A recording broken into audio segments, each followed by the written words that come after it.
So, good morning, everyone. We a bit late because of the rain, but now we are going to start with Professor Guillaume Fréchet's speech, and afterwards, Professor Alex will be coming, and then we'll debate with him. But we should start because it's already a little late. So, Professor Fréchet is going to present his paper on Brentano and Dilthey on descriptive psychology. So thank you, Professor, for coming, and your words. Well, thank you very much. Okay, so that works. Okay, well, thank you very much, and thank you for the kind invitation to speak here in Sao Paulo. Thanks especially to Mario for putting up this very stimulating event on the origins of contemporary philosophy, and to all the members of the research group here, all these people organizing this is very well organized, and it's always a great pleasure to be here, to be part of this group and to take part into this event. So, well, thank you very much for having me here. So, as you probably noticed if you're looking at the program and now on the board, there is a change of title for my talk. So I wanted to, the first title was in the spirit of engaging with neo-Kantians, but then I looked at the program and I saw, well, there are not so many neo-Kantians actually, so perhaps I should speak about something else. So I choose then this other topic, which is for my own research, which is quite much in the core of my actual research. So what I want to do today is to discuss one central aspect of Brentano's contribution to 20th century philosophy, so descriptive psychology, a contribution which is at the same time a central factor for the development of individual streams in the philosophy of the 20th century, especially of continental, of analytic philosophy, and of course of phenomenology. So the issue at stake here is the nature and the role of what we call descriptive psychology. So why Brentano and Dilthey? So as you can see from the picture, they are obviously looking in different directions, so that should be enough to say, well, they're talking about different things. Well, I'm going to spend the next hour saying that's probably not the case, or that things are probably more complicated. So Brentano, of course, I have other more correct pictures of Brentano, but I like this one. It's from 1895, when Brentano held this lecture on his last wishes to Austria, and in the newspapers a few days after, you could find this caricature of Brentano as a Diogenes leaving Austria with his barrel and looking for a Ministry of Education. So, so why Brentano and Dilthey then? Brentano and Dilthey both developed at about the same time the idea that psychology as the science of the mind should be based on a discipline which starts from experience and takes phenomena and their regularities as its starting point. So they both argued, both Brentano and Dilthey, that this discipline, namely what they call descriptive psychology, should be sharply distinguished from what they call, or what most philosophers at that time called, genetic or explanatory psychology, which seeks to provide causal explanations, ideally of a psychophysical nature, for the phenomena we experience. So for obvious reason, they did argue, this is my point here, they did argue, both of them, for one and the same philosophical discipline. And by saying this, perhaps for some of you that might be trivial that they were arguing for the same discipline, it's not so obvious, I think, in general, but there are some reasons that speak in favor of seeing the problem in that way. And this is when, for example, you look at people like Husserl. So Husserl was, he tells us, was influenced both by Brentano and Dilthey. So Husserl sees the development by Brentano and by Dilthey of descriptive psychology as two complementary projects. And he sees his own phenomenology, so to speak, as a synthesis, perhaps, of these two projects. So it makes sense, I think, if we take Husserl's example, it makes sense to see the projects of Dilthey and Brentano regarding descriptive psychology as directed at the same goal. So Husserl writes, and this is in around 1915, between 1915 and 1925, so this is quite revealing. So Husserl writes, what is the special status of the descriptive psychology based purely on inner experience, which has been demanded repeatedly? Since Brentano used the word psychognosis, but it means basically the same thing as descriptive psychology.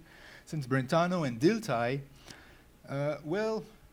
this psychology certainly accepts the project of a descriptive analysis of consciousness and its data. Descriptive psychology offers a genuine and natural point of departure for the working out of the idea of phenomenology. And he adds, this was in fact the way which led me to phenomenology. So this is quite revealing, and I think not here suggesting that since Husserl said A or said P, then we should defend P. That's not my idea, but in this context it gives us at least some kind of support for the thesis that they were probably meaning the same thing or heading to the same goal with descriptive psychology, both Dilthey and Brentano. But of course, that would be quite one-sided if I would just stick to Husserl's view, because other scholars or philosophers from this time, in this case I'm thinking of Oskar Kraus, who's the guy on the picture here, saw the problem quite differently. So some people, like Oskar Kraus in this case, in 1927, were more skeptical about the similarities between both projects. So as Kraus stresses, for example, the regularities of the mental as conceived by Brentano and Dilthey are only superficially similar. For Brentano, the regularities are laws governing the relations between the parts of the mental at one single time, not in general, not in with your past, with your memories and so on, while for Dilthey they are understood as a structural context, as a Strukturzusammenhang. And this Strukturzusammenhang, this structural context, involves a teleological dimension which is absent from Brentano's account. So this is more or less basically what Kraus wants to stress in 1927. So, and he adds, this is from the quote, Dilthey did, however, expand through a misunderstanding. Okay, so he's parteiisch, könnte man sagen, so he's on the side of Brentano. So Dilthey misunderstood necessarily something. So Dilthey did, however, expand through a misunderstanding the concept of inner perception forged by Brentano over and above the domain of momentary experience. So this was the point about the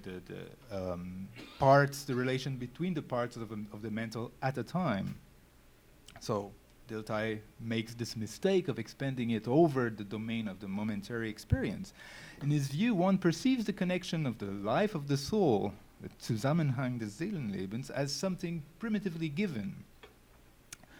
And here I added, so compare Bühler and Spranger. Spranger was influenced by Dilthey and was regarding psychology, published in 1914, the Lebensformen. It was a very influential book. And Bühler attacked Spranger in his Krise der Psychologie, also in 1927. So it's not totally by chance that Kraus in 1927 as well attacks, so to speak, the Diltheyan school in its conception of descriptive psychology. This is quite important date. So then my question again, and we start at the point where we were 15 minutes ago, so it's progressing very slowly today. So are they really pursuing the same goal? So really, can we say that Husserl is right, that actually they were both phenomenologists at the end of the day, or rather that, well, these similarities are only superficial. After all, one could easily say, and thereby one could avoid the whole problem and shorten this talk quite significantly, that they just use the same label to do very different things, and that the debate, if there is any debate between Brentano and Dilthey on this point, is merely a linguistic one. So we could say that. But I have my doubts, as you can imagine, and I think there are historical motivations that should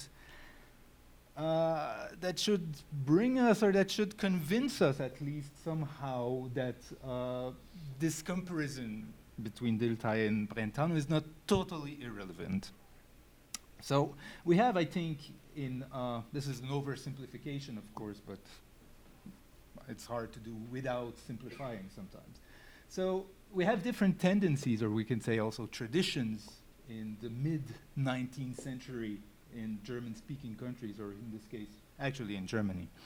So we have the perhaps Kantian and Neo-Kantian tradition. People, of course, like Kant, but also like Johannes Müller, lots belongs to them also. And in the more, in the psychology, this is a tendency which is also developed by Helmholtz. We have another one. They're not so here opposed to one another. They're just like running parallel, so to speak, more or less. There's the Hegel or anti-Hegel tradition, in which Trendelenburg plays an important role. You have the Humboldt tradition, which is then developed further by Schleiermacher, the historical hermeneutical tradition. And then there's this kind of cloudy influence that came from the cloudy country of England and France, in this case, which is positivism. So at the time, that's what I'm doing here with pictures, but what I want to say is that at the time when Dilthey and Brentano studied philosophy and developed their own views, this was more or less the background in which they started to develop their own views. So they had people from different traditions, or different currents or streams that were significant at that time. So they tried to position themselves, so to speak, in these traditions. And all these traditions had something to say about the relation between philosophy and natural sciences. For example, Schleiermacher, and perhaps as an interpretation or a development of Humboldt, was perhaps one of the first, so stressing this distinction between two different methods of philosophy. So philosophy and Geisteswissenschaften, human sciences, are involved in understanding, in verstehen, and sciences, natural sciences, are involved in explanation, erklären. And Trendelenburg has a completely different view, which is actually today still quite underexposed, I would say, is that philosophy is a logic of sciences, so it's a reflection about sciences, and it starts from experience. But they have, so to speak, they are related to one and the same object. In the case of Helmholtz, the relation between philosophy and natural sciences is quite different. So we have one object, but we have two different perspectives. They're complementary, so to speak. So where are Brentano and Dilthey in this very complex picture? Well, it's interesting to point out and to stress that they come from, they are, so to speak, half siblings, philosophically speaking. So half siblings because they both heard philosophy in the lectures of Trendelenburg in the late 50s. So they both follow the perspective developed by Trendelenburg. But in the case of Brentano, the second influence in this case comes from the positivism of Mill and Comte. And while in the case of Dilthey, this didn't really have any effect. So positivism didn't play an important role at all. I think the tradition coming from Humboldt through Schleiermacher, the hermeneutical tradition, played a more important role. So they are combining, so to speak, both Brentano and Dilthey, influences from the time they were developing their views. And in this sense, so when we consider it from this perspective, from this very general oversimplified picture of the background of philosophy at that time. So they're not completely foreign to one another. And it would be actually quite weird to say, well, we should put them as two different, or we should consider them as two different philosophers representing two different and totally isolated principles of philosophy or conceptions of philosophy. Well, it's not, historically speaking, it wouldn't fit with the picture, so to speak. So what I want to suggest is basically this. We have these two streams that are opposed here more or less. Not that historicism is opposed to positivism, but there are different streams in this case. And in this perspective, so to speak, they are opposed to one another. But this is only one part of the story, because the other part of the story is that they both come from the philosophy of Trendelenburg. This is something which is perhaps clearer in the case of Dilthey, because there was much more research carried on about Dilthey than about Brentano. So we don't know, we did always read that Brentano dedicated his dissertation to Trendelenburg, but it's quite all we know about his relation to Trendelenburg.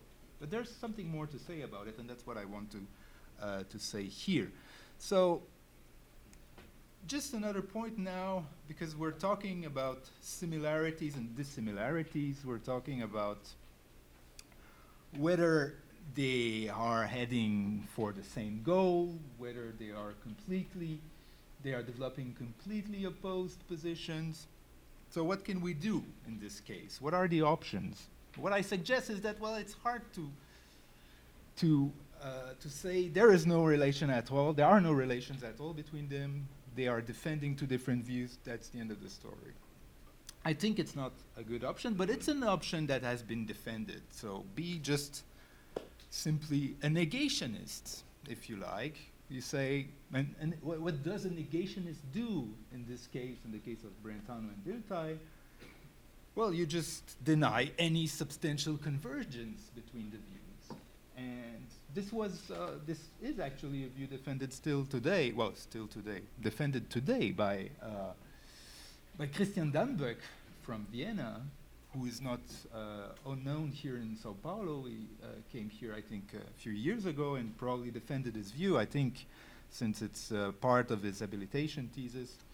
So Christian thinks that, well, actually, they are different. They are defending people like Brentano and people like Dilthey are representatives of two very different traditions of what he calls empiricism or German empiricism in the case of Brentano.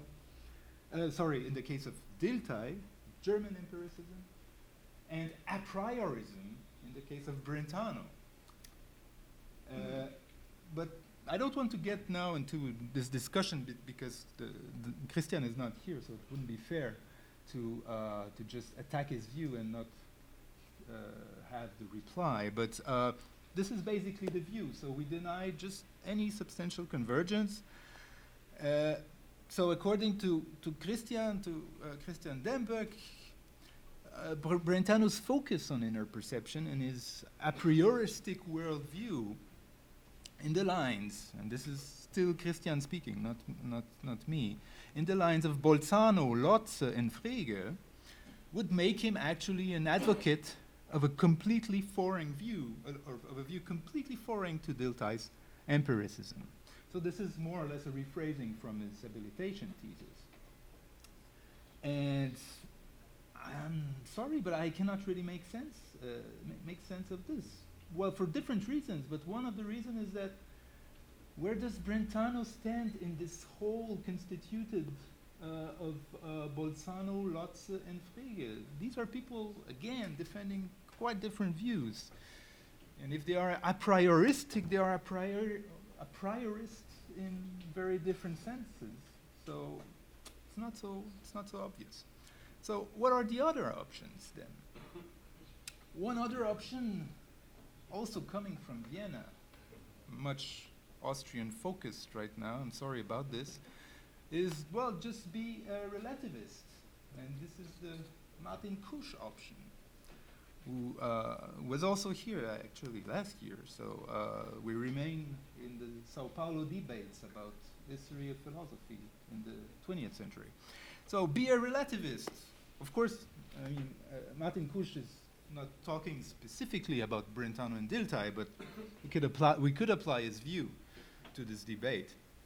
Now we could say something like this. So framing or phrasing it into this Martin Kusch or Kuschian account would be something like this. Dilthey and Brentano defend different cornerstone beliefs about descriptive psychology. They are involved in what we call a systematic peer disagreement. And this quotation from Goldberg is actually a quotation that I took from Kusch. So it's something that he uses, this epistemology of peer disagreement that he uses in his account of relativism. So they are involved into so-called systematic peer disagreement that would entitle them to stick to their views. So the way it works, it seems to me, is that it explains some apparent similarities by reference to a historical context. So you say, okay, well, Brentano and Dilthey, yeah, that looks similar. Why is that similar? Well, there's an historical context, or there's a situation, or there are things like transformations that are involved, or that are at play, that are, so to speak, the zeitgeist, if you like, or something like this, that occurred at a certain moment. And in the case of Brentano and Dilthey, well, they just belong, so to speak. The similarities are just explained in terms of this zeitgeist. And we find similar, of course it's anachronic here to refer to Wolfgang Ott in this case, because it's way earlier than Martin Kusch, but Ernst Wolfgang Ott had this idea in 84 when he wrote on Brentano and Dilthey. So in order to explain the similarities, the idea was that he wrote, what is remarkable in Dilthey's and Brentano's solutions is that they want to face the situation or the transformation or the historical context in which they are.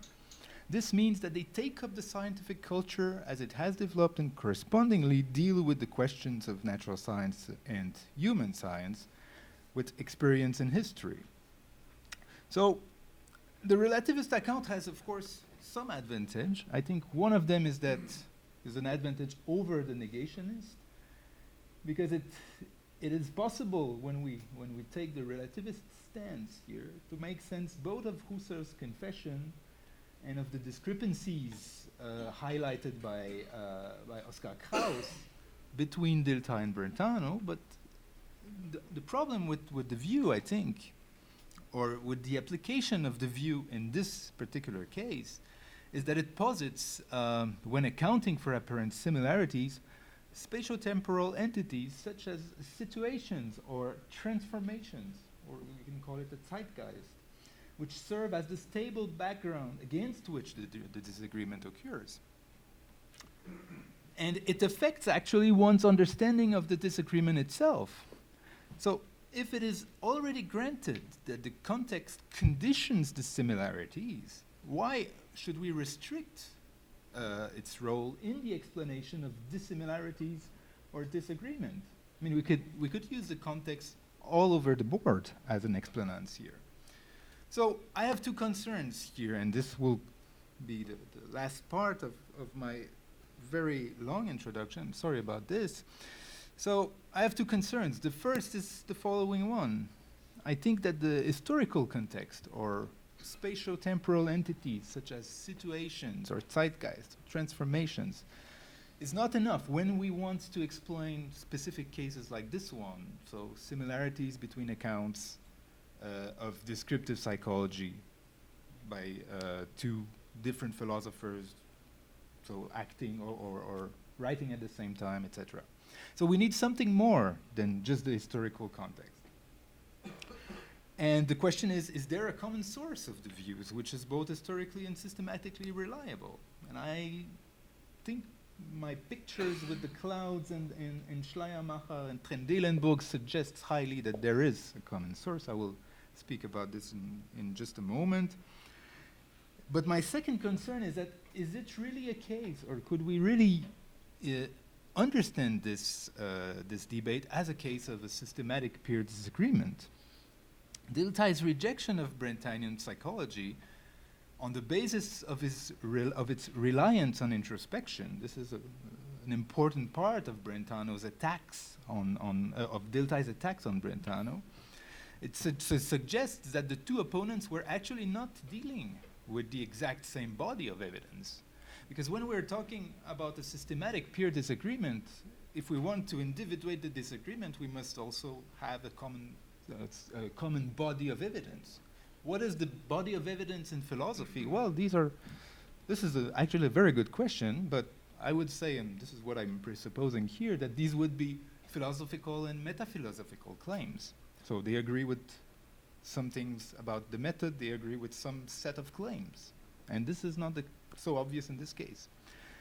And another reason is that for Dilthey, the empirical data delivered by inner experience can serve, in his view, as an evidence for our beliefs about the nature of the mind, as they do in Brentano's psychology. Here again, as I said, the body of evidence for disagreements between philosophers, not between scientists, but between philosophers, are, so at least something like claims, be they philosophical or metaphilosophical. In this case, also, Dilthey and Brentano don't seem to agree. So this is basically the central idea of my talk. There's nothing much more than that, but I will try to expand it or present it a little bit more precisely. So my point is that both the negationist and the relativist accounts are wrong. Of course, I'm focused here only on the specific case between Brentano and Dilthey. I don't want to generalize that, but I suggest that it could be generalizable. Of course, this is the whole point. But in this particular case, there is a common source which gives us an historical and systematical support for an account of their views in terms of similarities, or an account that focuses on similarities. And the third point is that context, situations, or transformations are too weak, and they are explanatory, actually impotent. We need something more substantial, and this will be my positive proposal at the end of the talk. We need something like a concept, like the concept of a tradition. So for the rest of the talk, I will be focusing on these 4 points. I'll say a few things on the origins of descriptive psychology, and in order to position the place, to position Brentano and Dilthey more precisely than this simplified picture. I will present Trendelenburg here in this, in his role as the missing link, because I really think that when we consider Trendelenburg's contribution to psychology, Trendelenburg lectured on psychology, so when we consider his contribution to psychology, which is usually not done today at least, then we get a very different picture of this relation between Brentano and Dilthey. Then I will address shortly the problem of introspection, so this critique that Dilthey addresses against Brentano's approach.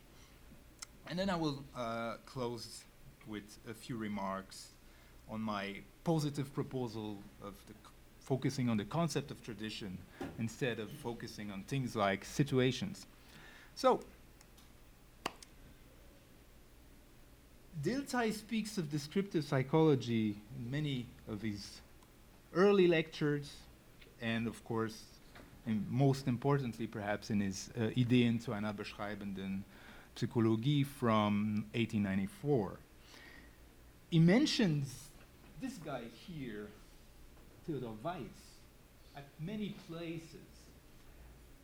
But, so he says, well, what I have in mind with descriptive psychology is what this guy, Theodor Weiss, developed in his Anthropologie der Naturvölker. So this is a crazy enterprise of 10 huge books on anthropology, which are actually books of philosophy. These are quite interesting books. So Dilthey acknowledges that Weiss is his influence, but in fact, he owes much more to Weitz than he's ready to admit. So there are different sources for the label of descriptive psychology. Of course, the British empiricism, the Herbartian psychology. And in the case of Dilthey, I think the role of the Herbartian Theodor Weitz in his Anthropologie der Naturvölker is central. So, as I said, he credits Weitz with the introduction of the distinction between descriptive and explanatory psychology. He stresses that, Dilthey stresses this, that Weitz was the first to see the importance of descriptive psychology, not only for anthropology, but also for the comparative study involving the history of the development of individuals and society. So this is already stressed in Dilthey's main work on descriptive psychology. So Weitz considered descriptive psychology a part of the sciences of organic life, encompassing description, analysis, and classification, but also comparison, and involving also a theory of development or a theory of evolution, eine Entwicklungslehre. As under this latter aspect, that is anthropology of indigenous population, so the Anthropologie der Naturvölker was meant as a contribution to descriptive psychology. So what is this anthropology? It's a part of descriptive psychology. It is also the common factor, says Weitz, of two extremely different disciplines and methods of human knowledge. So we already see here that Weitz has in mind this opposition between, or what we will later call the opposition between explicative sciences, so to speak, and Geisteswissenschaften, something like this. So the anatomy, writes Weitz, physiology and psychology of man on the one hand, so this is one discipline, one subdiscipline of anthropology, and on the other hand, the cultural history with all its connected sciences on the other. So what I think is that this methodological distinction prefigures actually Dilthey's own distinction between the natural and the human sciences. For Dilthey, descriptive psychology as a human science is concerned with the forms of lived experience and their expression in society and culture. It is, since it is involved with the forms of lived experience and expression in society and culture, it is easy to understand why Dilthey saw in Weitz the origins of what he called in '94 descriptive psychology. In the case of Brentano, the situation is a little bit different. Of course, Brentano and the Brentanians were aware of Theodor Weitz's contribution, but they were really skeptical about its pertinence or its general philosophical pertinence.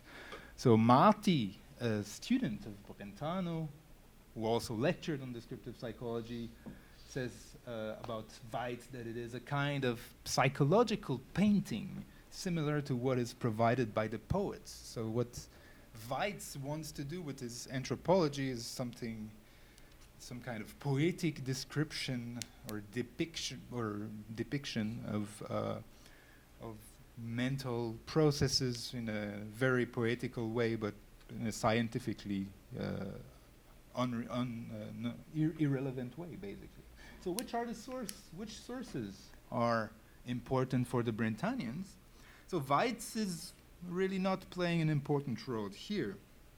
It's rather William Whewell. William Whewell's distinction between explanatory causal sciences, what you will call etiological sciences, and descriptive or phenomenological sciences. The term is also from Whewell. This is not a term that was invented, so to speak, or introduced by the Brentanians. And of course, they were influenced by John Stuart Mill logic and his description of the scientific steps, description, classification, etc. So this is also a strong and important influence of the Brentanians.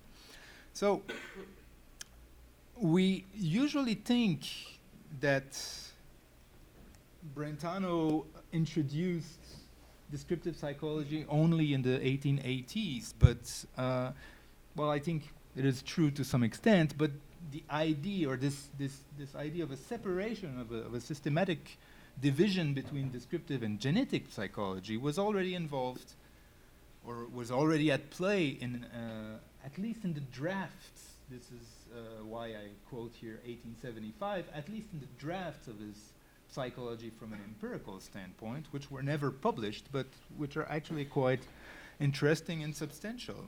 So he writes on concerning presentations. Regarding presentations, we have to solve a twofold problem. We must describe them and determine the laws to which they are subject in their origins and development.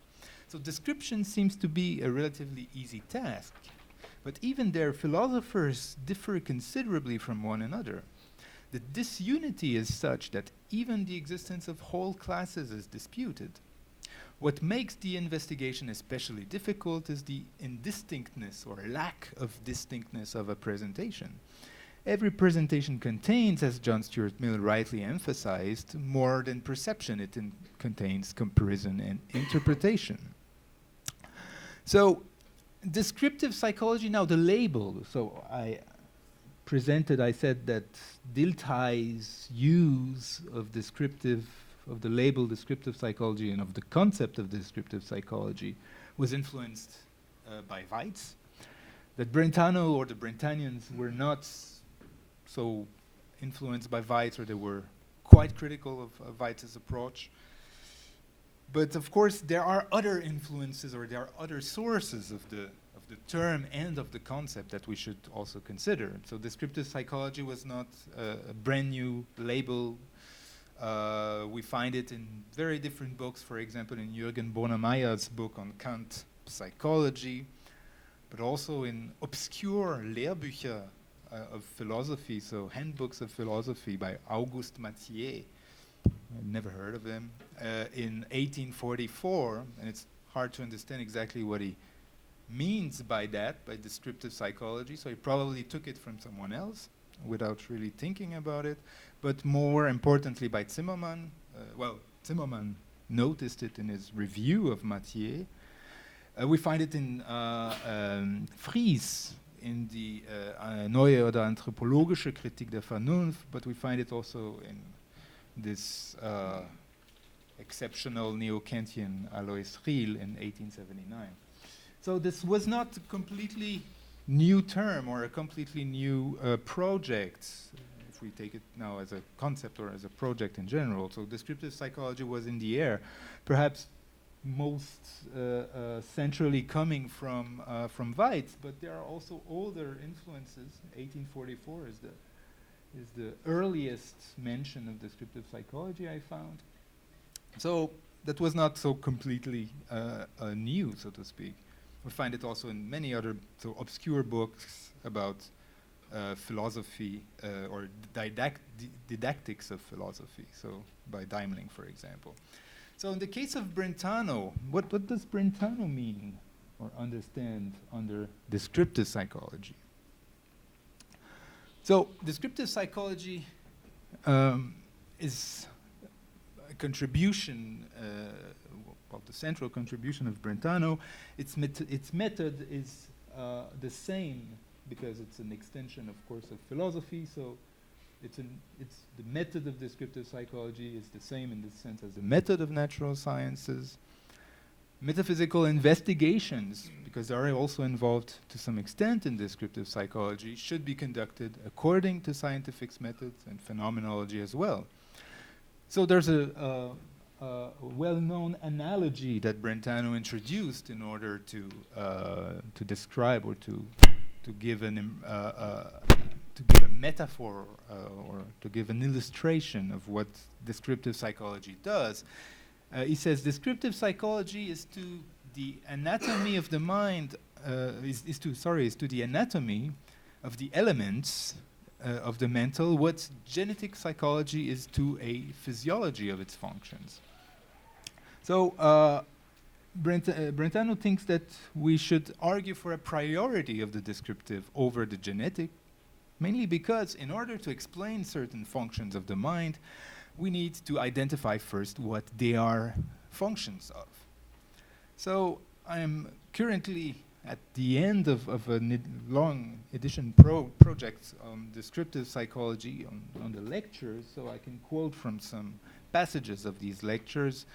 So Brentano says, if it were so easy to do descriptive psychology, the difficulty would have been solved long ago, whereas we rather have to begin from the very start, signs of disagreements and divergence of views. Indeed, in important aspects, the prevalence of such views, which, as we shall see, reveal the most, or it is the prevalence of such view which, as we shall see, reveal the most decisive errors. On the other hand, many points that are of the greatest interest have not yet at all become an object of attention. Everything is rudimentary, unfinished, chaotic. Of course, it is a special obstacle, indeed the greatest one, for more significant advances of genetic psychology, which has to fulfill such challenging tasks, and the labyrinths of many psychophysicists. So Brentano was quite unsure about the future of psychophysics. So he said, well, before we develop the program of a psychophysic, we should first be clear about what are the laws of the mental. If there are laws of the mental, what kind of laws these laws are, and we should investigate, we should invest our time first in getting the proper tool for description. And having these tools, then having a systematic toolbox, then we will be able to conduct genetic psychology in the proper sense. So this is, of course, quite speculative, because when we start a discipline, we don't know exactly what we will have to face. So Brentano also stresses different parallels, and so he says we're a little bit like in the situation of Kepler versus Newton. So genetic psychology in 1887 is a little bit like like Kepler in astronomy, so to speak, just before Newton. So the genetic psychology has to find laws of psychophysical nature. But since we currently have only a limited knowledge of the laws of genetic psychology, we still have to rely on psychical laws, such as the laws of successions or coexistence of mental states. And the situation is comparable to Kepler in comparison to the situation of Newton. Kepler actually, as we do now, says Brentano, had only empirical laws of the movement of the planets, while Newton later was able to deduce the laws of their movement from the laws of gravitation. So this, what we will do, Brentano suggests, is that what we are doing is that we are, so to speak, now at the level of Kepler, but at some point in the history of psychology, we will come to this Newtonian moment where we will be able to deduce the laws of descriptive psychology from psychophysics, for the fully developed psychophysics or something like this. So the idea is that exact psychophysical laws are obtainable. It's not that they are not obtainable, but they should be seen as an ideal of genetic psychology, since Brentano suggests that exact measurements of intensities seem impossible. So thus, notwithstanding the differences between descriptive and genetic psychology, they do not follow the same method. So what about Dilthey now? I said Dilthey is influenced by Weitz, but of course has other things to say than Weitz. So for Dilthey, descriptive psychology is the basic human science. It should find the law of structure through which intelligence, the life of drives, effective life, and voluntary actions are connected to an organic whole of the life of the soul. Descriptive psychology is the description, says in the same treatise or in the same book, is the description and analysis of a context, a Zusammenhang, which is always originally given as life itself. And he adds in the same essay, the mental structural context, the Strukturzusammenhang, is at the same time a teleological one, which is conditioned by the position of the unity of life within a milieu, which stands, with which it stands in an interaction. So descriptive psychology is, in a sense, for Dilthey, a bridge builder between the study of individuality and the historical world. So in this sense, it connects very well with Weite's project of an anthropology. So we could say, of course, that the similarities, that there are similarities between Dilthey and Brentano. I already suggested that so quite emphatically. So both see descriptive psychology as an investigation of the structure of the mental, but the agreement, we might say, is rather superficial, because Dilthey, on the one hand, believes that the whole of the mental has a teleological structure. So parts are, so to speak, directed towards a goal, a purpose. And it is conditioned, the whole of the mental is conditioned by its interaction within a milieu. This is something that is not so clear in Brentano, or it's not really relevant.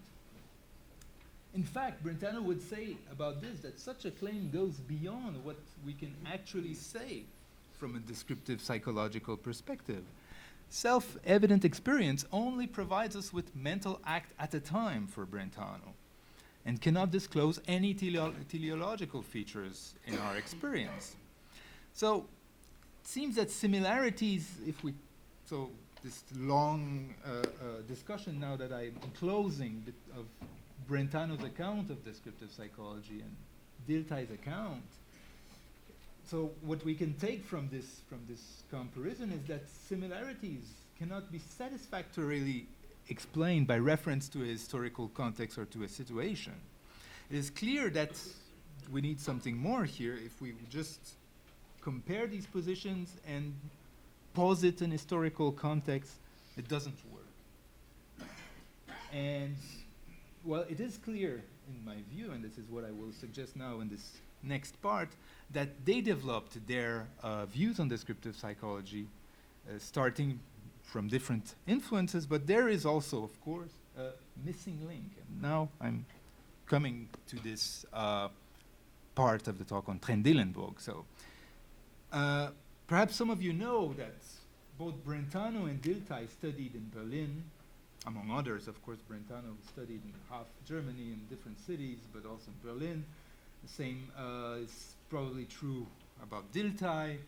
So and Dilthey was in Berlin earlier than Brentano. Brentano came a little bit later, but they were in Berlin at the same time studying with Trendelenburg. So we don't know about Dilthey exactly, but we know that Brentano attended Trendelenburg's lectures on psychology in 1858, 1859, because he took notes of these lectures that we still have today.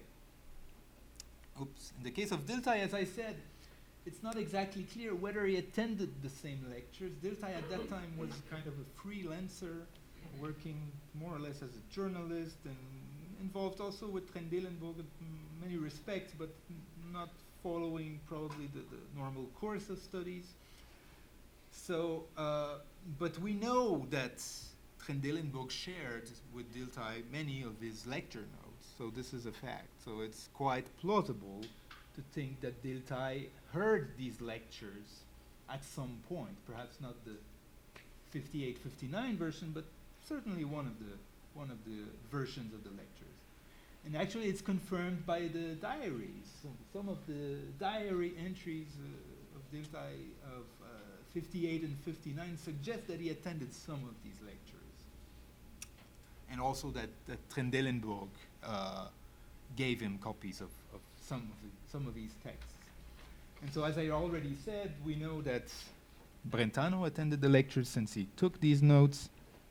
But what is interesting, there are 2 or 3 interesting elements in these lectures, at least for the purpose of this talk. Trendelenburg focuses in the lecture on what he calls the twofold task of psychology, die doppelte Aufgabe der Psychologie. So this is my translation. So the original German is there, so you can eventually check for for the terminology. So Trendelenburg says the soul stands between nature and the spiritual world. The flower of the former is the seed of the latter. Psychology therefore has a twofold task, eine doppelte Aufgabe. First, the understanding of nature and its purpose, in seinem Zweck, ihrem Zweck, und the understanding, second, the understanding of the spiritual world in its impulse, in its Antrieb.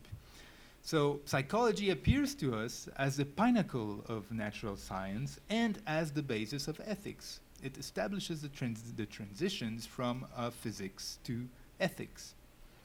So it's quite interesting here to see such passages by Trendelenburg, because when you read Dilthey, you find very similar terminology and similar statements, especially when you compare the drafts of the second volume of Dilthey's Einleitung in die Geisteswissenschaften, where psychology is said to study the interaction between the unity of life with the external world in the transfer of impression which acts effectively from the external world and impulse which reacts on it. So, as in Trendelenburg, the spiritual world, in Dilthey's terminology, it is the unity of life, interacts with nature in terms of impulse. So, in the case of Trendelenburg, the two tasks of psychology are cashed out in terms of interpenetration, Durchdringung, but also of interaction, of the Wechselwirkung, to describe the teleological unity of organic life. So this is something that we find in many places in Dilthey's writings on descriptive psychology, and on Dilthey's view on psychology in general. So now I'll turn to this other question, the teleological unity of the organic life, which also plays an important role in Dilthey. So we read in these lectures by Trendelenburg, the concept of an organism must lead us to the discovery of the reality of the soul. The organism is a collection of tools, Werkzeuge, parts, each one of which bears its purpose, its purpose in itself, and thus bears the highest purpose of the whole. The purpose is the idea of a future action which determines the direction of a force. The hand has the purpose of grasping, the eye the purpose of seeing. When Aristotle says that the whole is prior to the parts, he means that every part has its relation to the whole, and that the whole as unity is the purpose of the parts.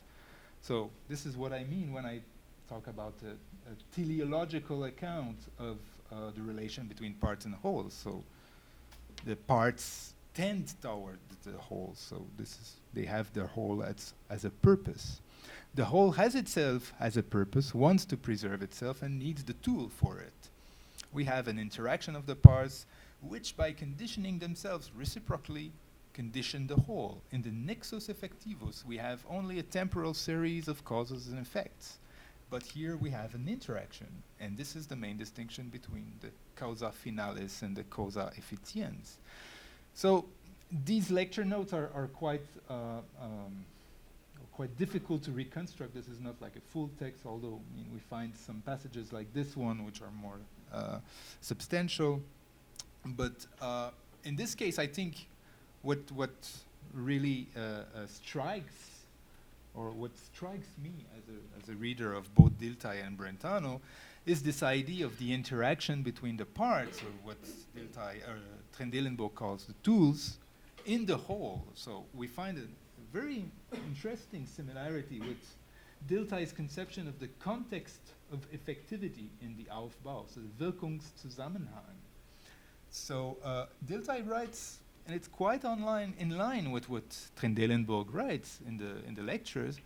He says, it is the structure of the spirit in its Wirkungszusammenhang on the basis of apprehension to produce values and to realize purposes, which Dilthey calls the immanent teleological character of the spiritual Wirkungszusammenhänge, so context of contexts of effectivity.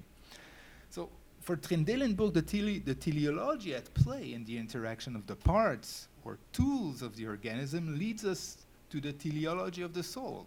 So the spiritual world's interaction with nature in terms of impulse seems to suggest that there is a similar teleology in the spiritual world. So interestingly, here on this very point,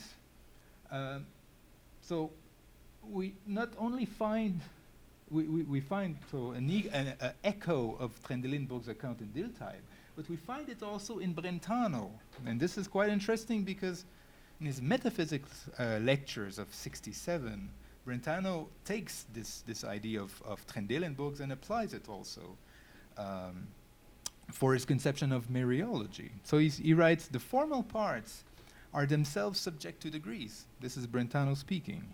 So they are either integrative or non-integrative. A part is integrative when its absence would mean mutilation, or only where there is purpose, as there is in organisms, one can find such parts. So there are integrative parts in Brentano that are, so to speak, teleologically conditioned. Thus the meaning of formal parts increases with the increasing importance. Cannot make sense here of this passage. This is a manuscript of the metaphysics lectures. And in an even higher and stricter sense, those parts are formal which are connected with the organic life. For example, the heart or the brain. These are the same examples, more or less, than Trendelenburg's. Others, like the hand, are not formal in this sense. The explanation that we are giving here is a teleological one. So, another aspect here, so I mentioned two aspects. I mentioned the twofold task of psychology, which find echoes in Dilthey. Trendelenburg's account of the twofold task of psychology. I presented this idea of the parts tending towards the whole, so the teleological account of mereology, which we find in Brentano to some extent, but more importantly in Dilthey. And then there's this third point that we find that is expressed in Trendelenburg's lecture, and that is obviously important in Dilthey, namely the historical dimension of the spiritual world. So this idea that the world of the soul has an historical dimension is not purely, it's not something that Dilthey introduced by himself, but it was actually quite important and present in Trendelenburg. So he writes in the same lectures that I'm quoting since a few minutes, the spiritual world, says Trendelenburg, here we find the natural, the individual, transformed into the general and abstract. Writings, money, names, function, profession, religion, state have a great influence on men. Man is a zoon politikon, but in the same way one can call him a historical being, since he's not only in connection with the present, but with all times. So, just to sum up what I presented now quite in an extensive way, so there are two strong convergences, I think, between Brentano and Dilthey regarding Trendelenburg. I think the first one is the teleological view of the relation between the parts and the whole. I think it left a strong impression on both Dilthey and Brentano, but also the twofold task of psychology of accounting for nature while also accounting for the spiritual world and its impulse. So that might be, this is a suggestion here that I cannot really expand upon, it might well be the general insight that led Brentano and Dilthey to distinguish between explanatory and descriptive tasks of psychology. But there are also two important divergences. The interaction between the spiritual world and nature in terms of a reactive impulse of the former on the latter. So this is something that we find in Trendelenburg, of course, yes, but in Dilthey, but which is absent in Brentano, and the historical dimension of the spiritual world. So my suggestion basically is to say, well, what Wolfgang Orth calls shared situation can probably be spelled out best in terms of the influence of their common teacher, Trendelenburg. So we don't have to posit here new entities. We already have an historical background, which is actually giving us quite what we're looking for. So let me just say a few words now on the problem with introspection.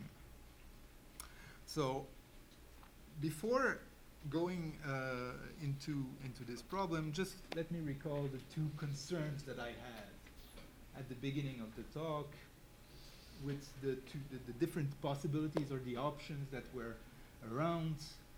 So I was not so convinced by the negationist account of the similarities.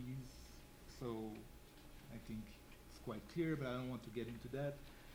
And I proposed perhaps we could use a relativist account, but then I had a few concerns about this. The first concern was that the historical context or spatial temporal entities are too weak or explanatory impotent, so to speak. We need something more. And the question was, is there a common source of the views, which is both historically and systematically reliable? And now you know the answer. Yes, there is one. This is in Trendelenburg's lectures. So this solves, so to speak, my first concern. But the second concern is still there. So can we talk, if we take this relativistic perspective, can we talk of a systematic peer disagreement? And I had some doubts about it.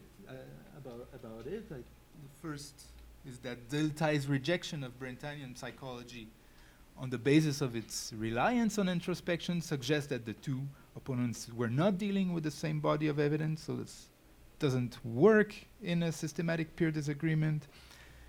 And of course, I mean, related with this first point is that the empirical data delivered by inner experience for Dilthey can serve as evidence for our beliefs about the nature of the mind, as they do in Brentano.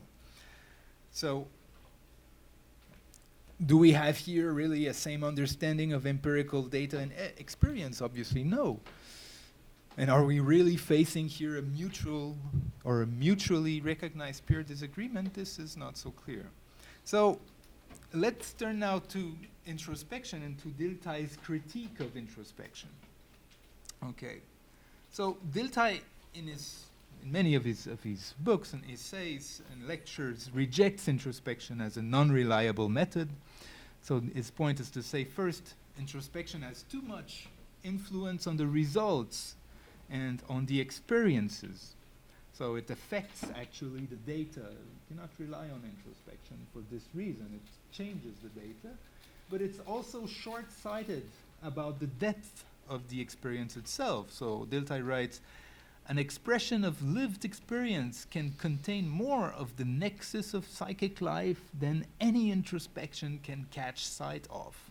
It draws from depths not illuminated by consciousness, so it seems very deep, and introspection cannot obviously go that deep. So introspection as a method of psychology or of descriptive psychology should be just abandoned.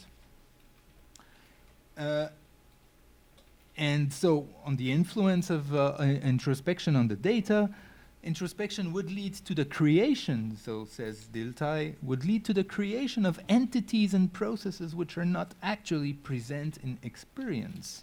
So this is the gist of Dilthey's critique to Brentano's psychology in the Aufbau. So Dilthey writes, after the natural scientific atomistic psychology came the school of Brentano, which is psychological scholasticism. For they created abstract entities and behaviors, objects and contents from which they want to compose life. Husserl here is an extreme case. So this is a good example of the high esteem that Dilthey had for the Brentanian school. But well, of course, it is a bit harsh. But I think Dilthey here is probably a bit exaggerating.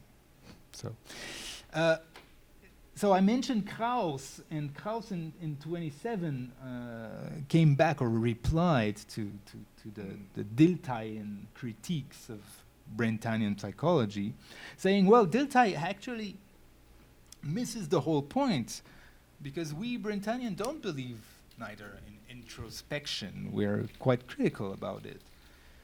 But we do believe that there is a possibility to introspect our mental life at a time.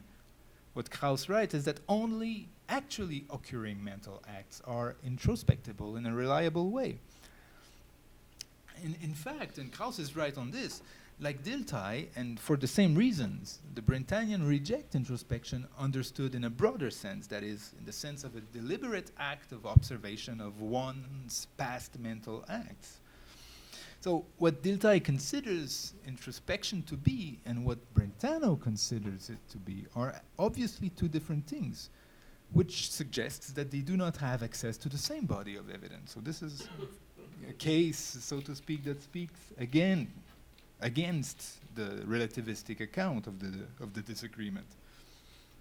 Furthermore, in the case of Dilthey at least, it seems that the nexus of psychic life is something we experience and which is over and above the unity of consciousness which is experienced in inner perception according to Brentano. So it seems hard to identify when we look at this debate over introspection. They are speaking, so to speak, Brentano and Dilthey, or the Brentanians and Dilthey, are not really addressing the right targets. Well, I tend to believe that the Brentanian understood Dilthey's critique correctly, but it seems that Dilthey didn't really understand the position of the Brentanians on the nature of introspection. So it seems hard. If I'm right on this, then it seems hard to identify a body of evidence which would be shared by Brentano and Dilthey in their disagreement and which would be specific enough to make a reasonable, mutually recognized peer disagreement possible. So I have strong doubts, as you can imagine, or as you can see now, about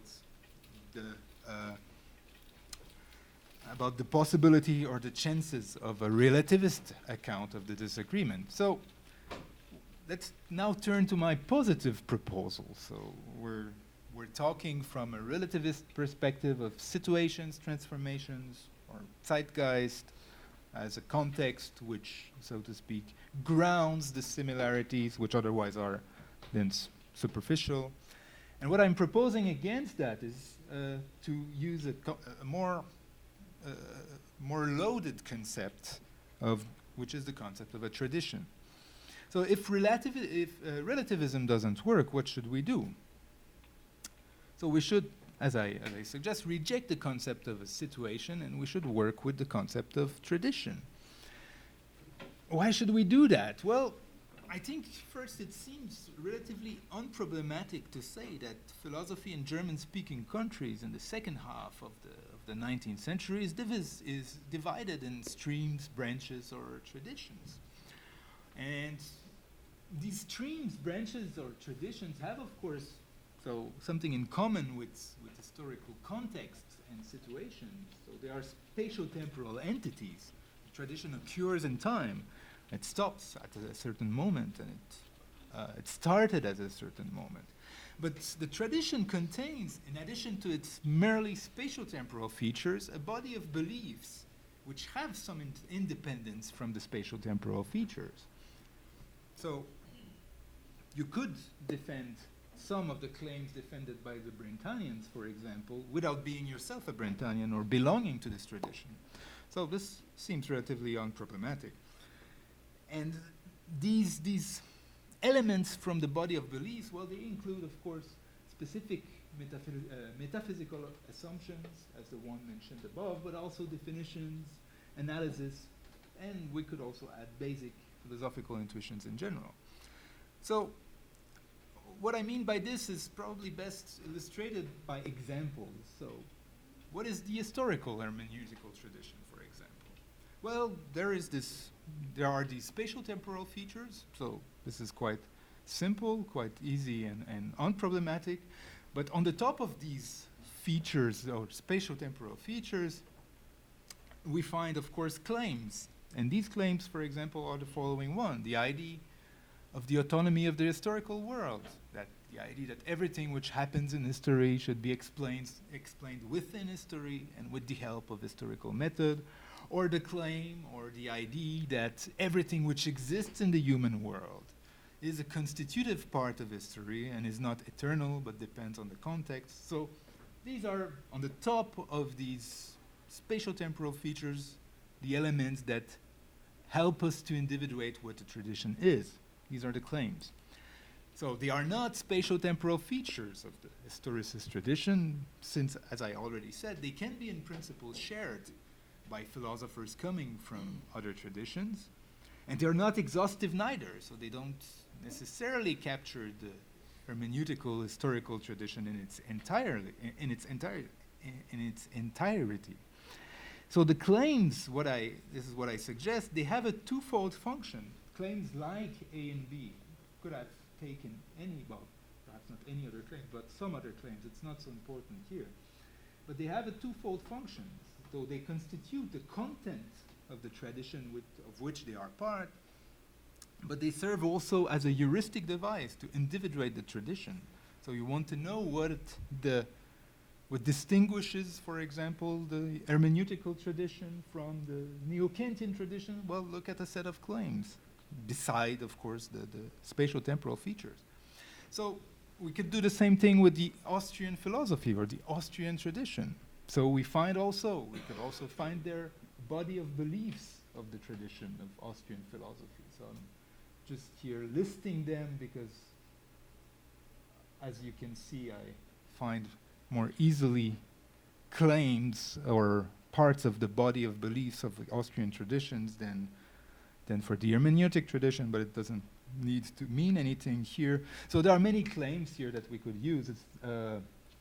It's not so important here. What I want to say is that claims such as the claims 1 to 8, they have the same twofold functions as claims A and B in the hermeneutical tradition.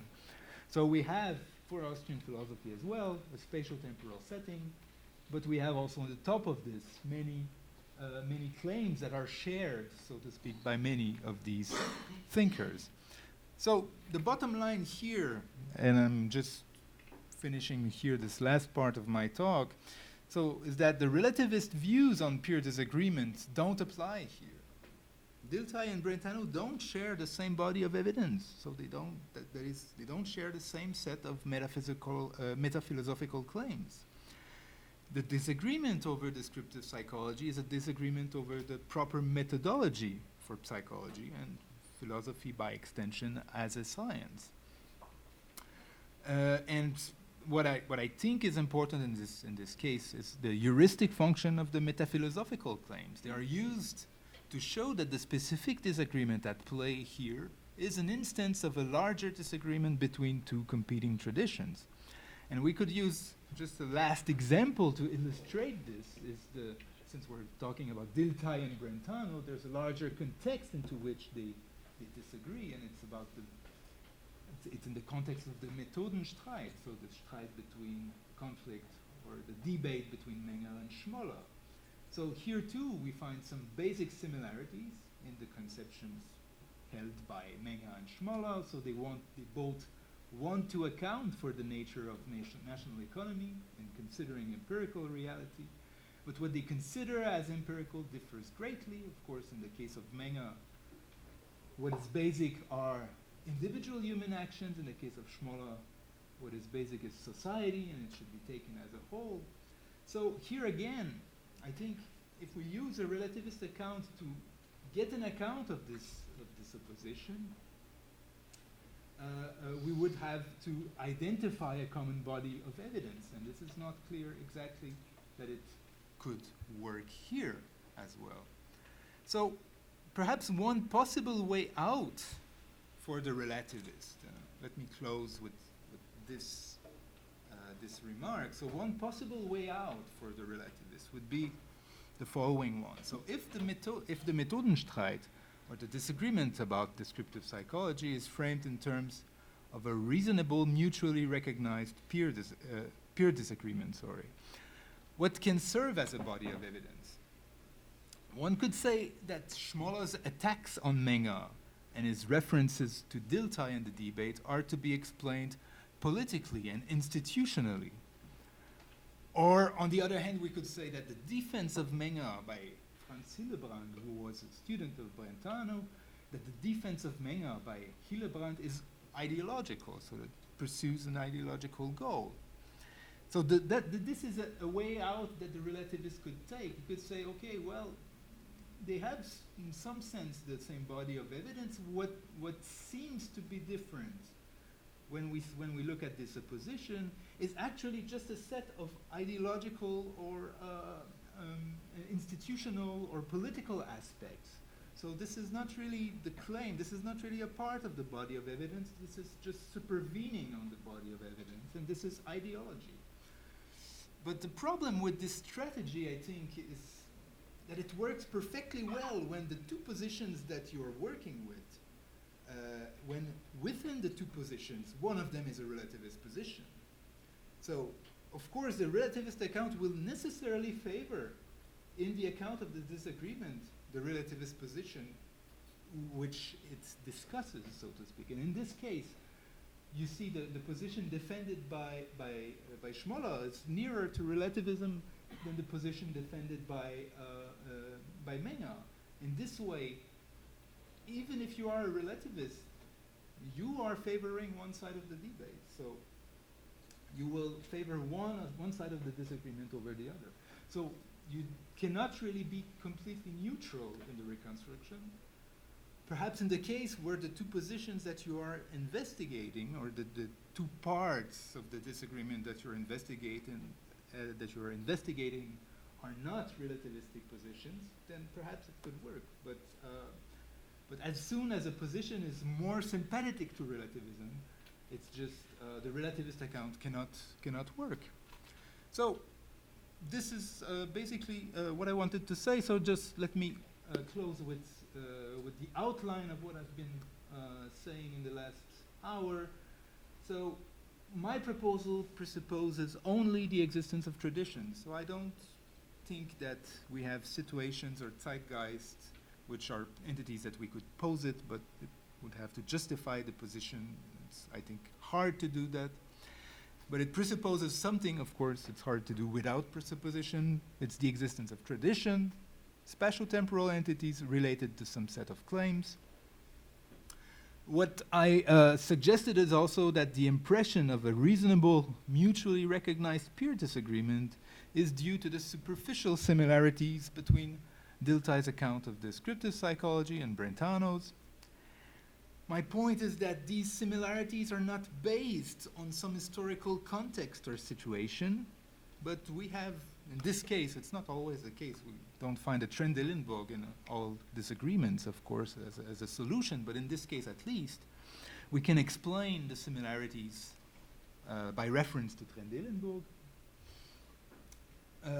Of course, this specific case is not generalizable to all philosophical and metaphilosophical disputes, but it suggests, and this is basically my idea in this talk, that a relativist account of these in terms of a reasonable, mutually recognized peer disagreement faces some difficulties, at least in the case of metaphilosophical disputes.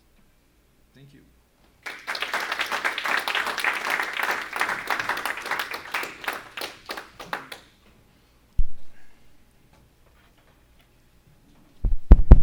So thank you a lot, Professor Frechette. And now I would like to call to our table Professor Alex Moura from University of São Paulo, who will be doing some comments on Professor Frechette's presentation. No, you sit right here. No, no.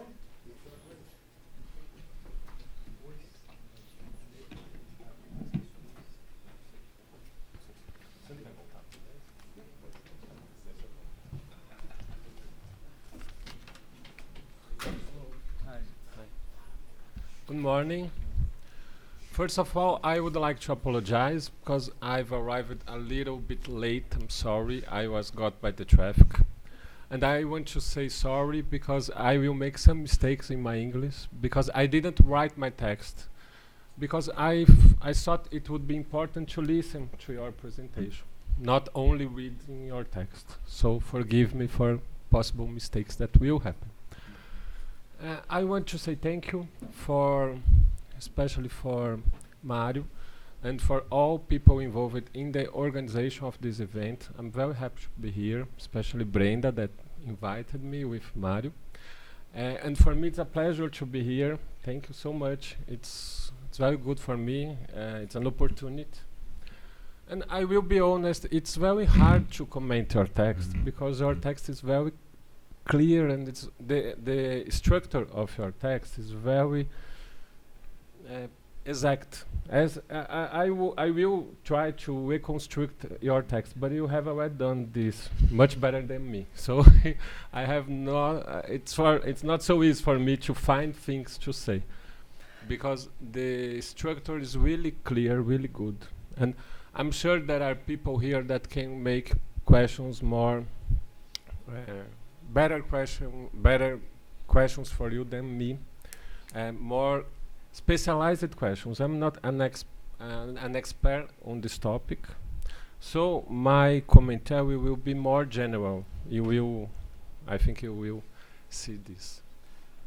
If I understood well, the idea of your text, we can organize your text in 4 parts. At least I try to see something like this. The first part, you reconstruct the problem that there are many researchers that see a very, I think there are 2 opposite readers, if I understood well. Some that work with the idea of similarity, very strong, like they have the same idea about phenomenology or about the influence that they will have in Husserl's philosophy. And we have the opposite that enhances the difference between them, like if they were totally separated, something like this. And in the first moment, you reconstruct this general context, if I understood well. Let me see how I did this. In the second moment, you emphasize the difference between them in your text, especially in the way they understand the project of a descriptive psychology. You show how they understand the source of this way of thinking and the way that it must work in a completely different way, like you showed here. They have different comprehensions about what would be descriptive psychology. If I understood, you are here to correct me, please. So the second movement of your text is to emphasize the difference. The other movement of your text is to recognize a similarity between them. But then, like you emphasize it here, very clear, you emphasize this proximity not about their conceptions, but about the influence. That's why it's so important for you, this idea of I don't know exactly how to pronounce his name. I think there are 2 schools of understanding the way we should pronounce Trendelenburg or Trendelenburg. Perhaps Michael has I will not even better try. knowledge of the right way.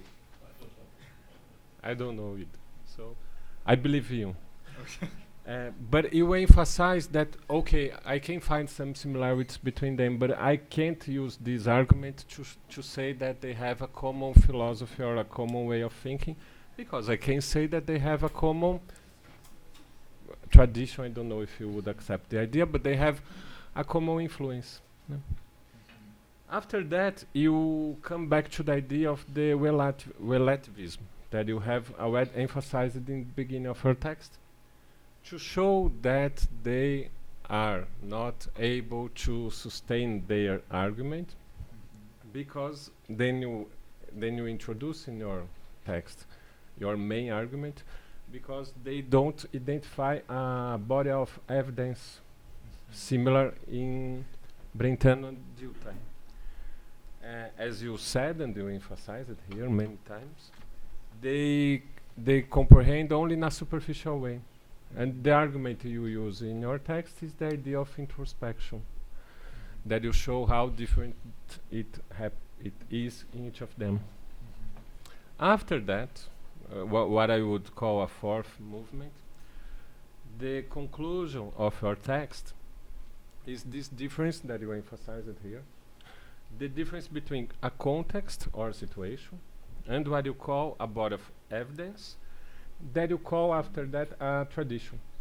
As you put here, the most important point of your text, and I had notes of that, is this idea of tradition. It's very strong in your text because you use this as an alternative. How do you refuse the classical readers? You refuse them by this idea, if I understood well. The basic idea is that because you can say that they have similar context, but they have a different tradition. What I think it's a very good strategy. So that's why I said it's very hard for me to find something to talk about this. But I will just put some comments that I would like you to talk about them. I don't have exactly questions for you because I think I agree with you. But one question that I think it's important to talk about is this difference between situation and tradition. As you said here, you showed many characteristics to show what you understand as a tradition. But one point that I would like to listen a little bit more is how much can we really separate tradition and situation, or tradition and context? Because in the text, and here when you were talking, it was not so separated, but in the text you totally separated. I have the relativist hypothesis is wrong because they work with the idea of context. My question, it's not exactly a question, is how much the context can be separated from the tradition. I understand what you said. They have different body of evidences. It's okay, but how much of the context is structured, is configured by a tradition, even when it's not so explicit, it's not so clear. What I mean is that sometimes context forms a tradition, even though the authors or people involved are not, they don't realize that. Again, I agree with you, and I think the strategy is very good. But just to talk a little bit more, because sometimes it's not clear for me how can you mark a so strict line between them. Okay. Because, and I have I wanna listen you, but reading your text, I think you give us a suggestion. You didn't emphasize so much here, but you talked about a metaphilosophical problem or concern. Maybe it's a way to find a difference between them. I don't know what you think about. I would like to listen to you. What do you call a metaphilosophical problem? Because this is what shows a tradition for you in your description. A tradition is something that is able to talk about itself, something like that. I think a context is able to, but you can find. I think this idea of metaphilosophical dimension maybe is a difference. I don't know. I would like to listen to you about this idea, please. The other point is that you emphasized the ontological account. You emphasized in your text and here 2 points from this common influence. A comprehension of the psychology as a descriptive technique or operation, I don't know exactly how to say that, and the relation between the part and the whole as a theological relation or account, right? Mhm. And these are the 2 points that you find in both authors. Mhm. Right. And I would like to ask you, it's an open question. Do you think this is what we can call the beginning of a phenomenological theory? Or they are in both because somehow this is what would makes a phenomenological think? If it's true, can I say that it's maybe a tradition? Maybe this common influence that both received, and could it form a tradition? I understood your text is very clear, your presentation too, that they don't concern the body of evidence. But by the other hand, if they are so important for phenomenology, sorry, that I was thinking if maybe these 2 ideas, because they will have a tradition in phenomenology, in phenomenological think. So maybe they could be something like a tradition. I don't know. What do you think about this? But anyway, I would like to listen if you comprehend that they are the basis of what will be a phenomenological thought or a phenomenological thinking. It's this basically. Okay. Thank you. Sorry for my mistakes, but No. Well, thank you very much. It's very helpful, and so you have like 3 more specific points that you mentioned. So I will try to come back to these. But so perhaps just as a new wrapping up of my project here.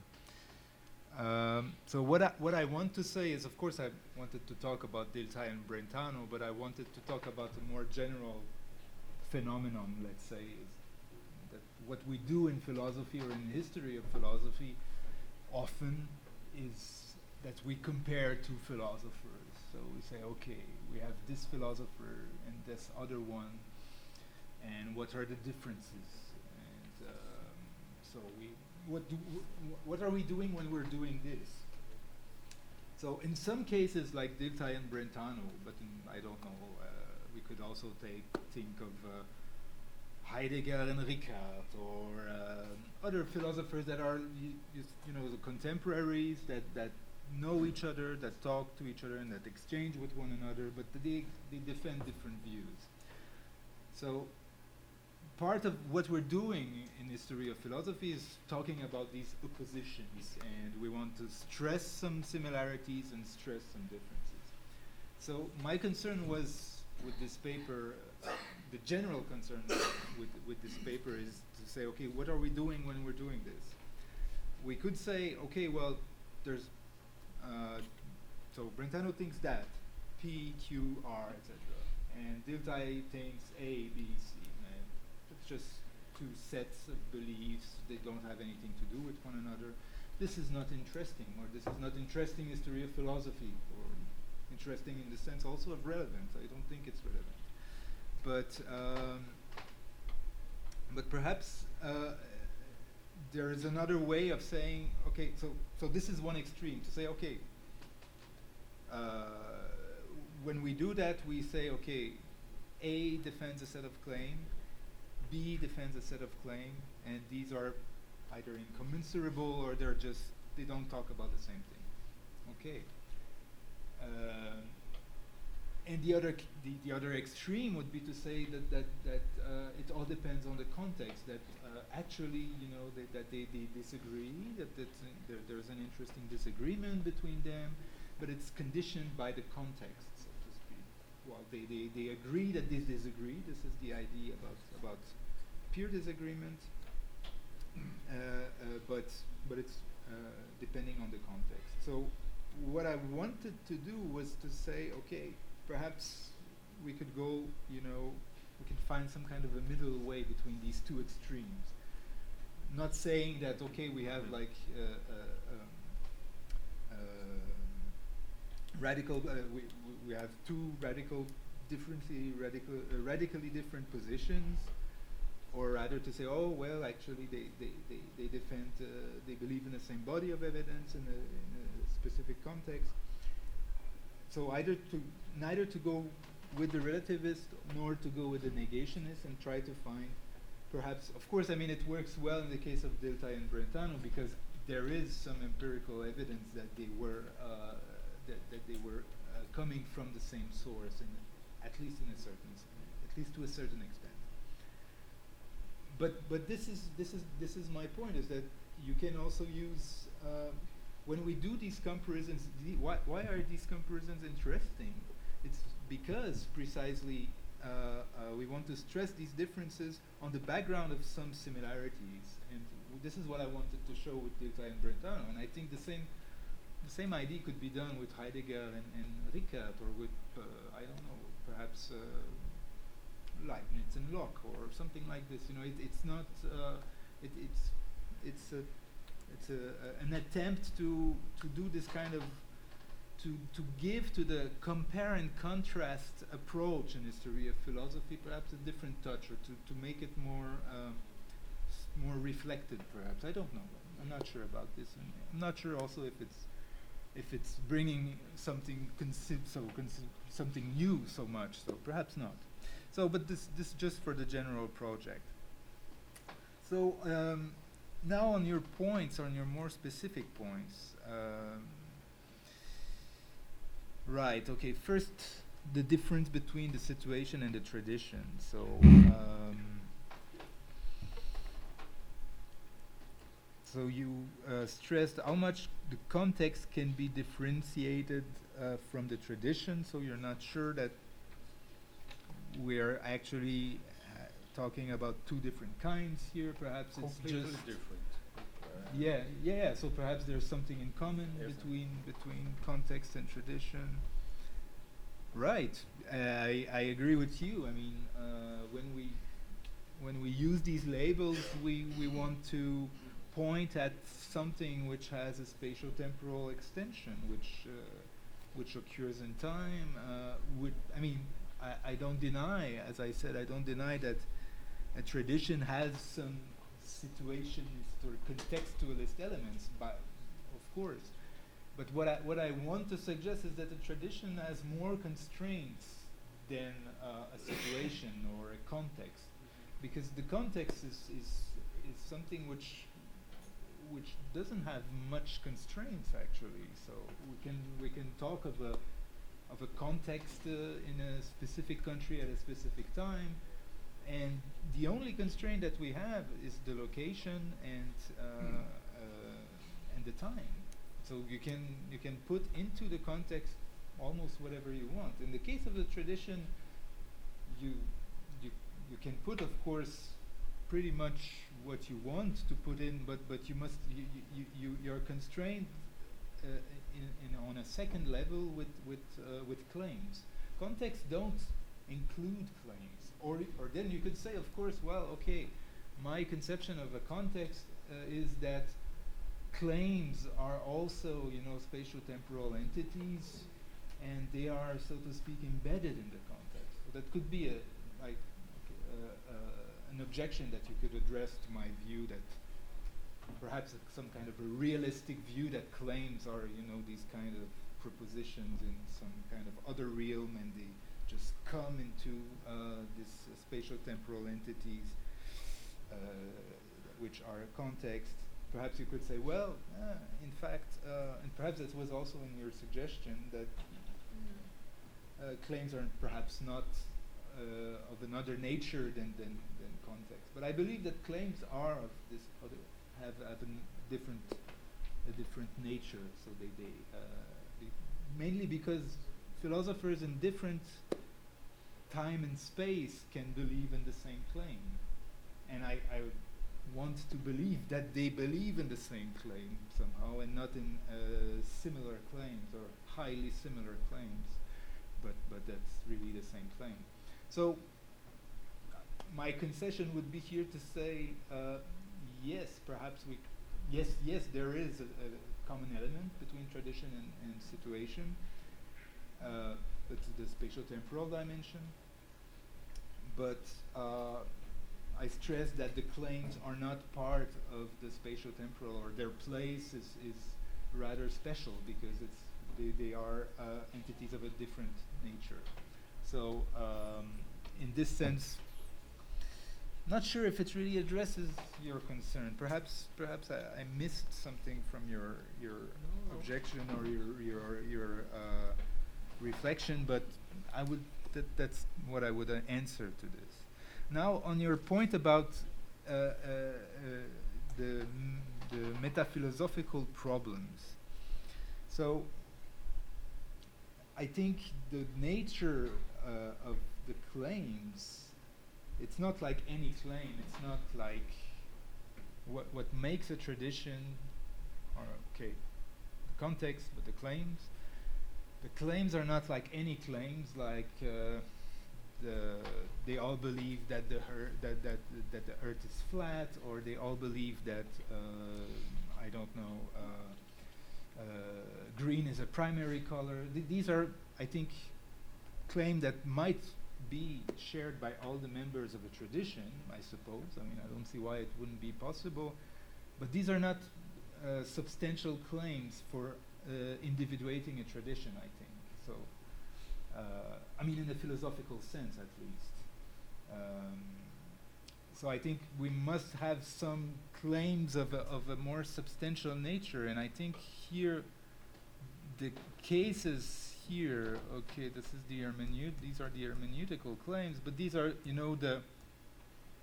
some of these claims, the Austrian claims, some of these claims are clearly metaphilosophical. When you say, for example, when you make a claim about the method of philosophy, this is a claim, this is not a philosophical thesis, this is a metaphilosophical thesis. And the same holds for matter of styles, or matter like the one in the sixth, where we have the importance of precise definition, etc. Of course, some claims it's disputable, and that's why I don't want to say that the claims are only exclusively metaphilosophical. Of course, some claims are disputable in their metaphilosophical nature. So I think that the nativist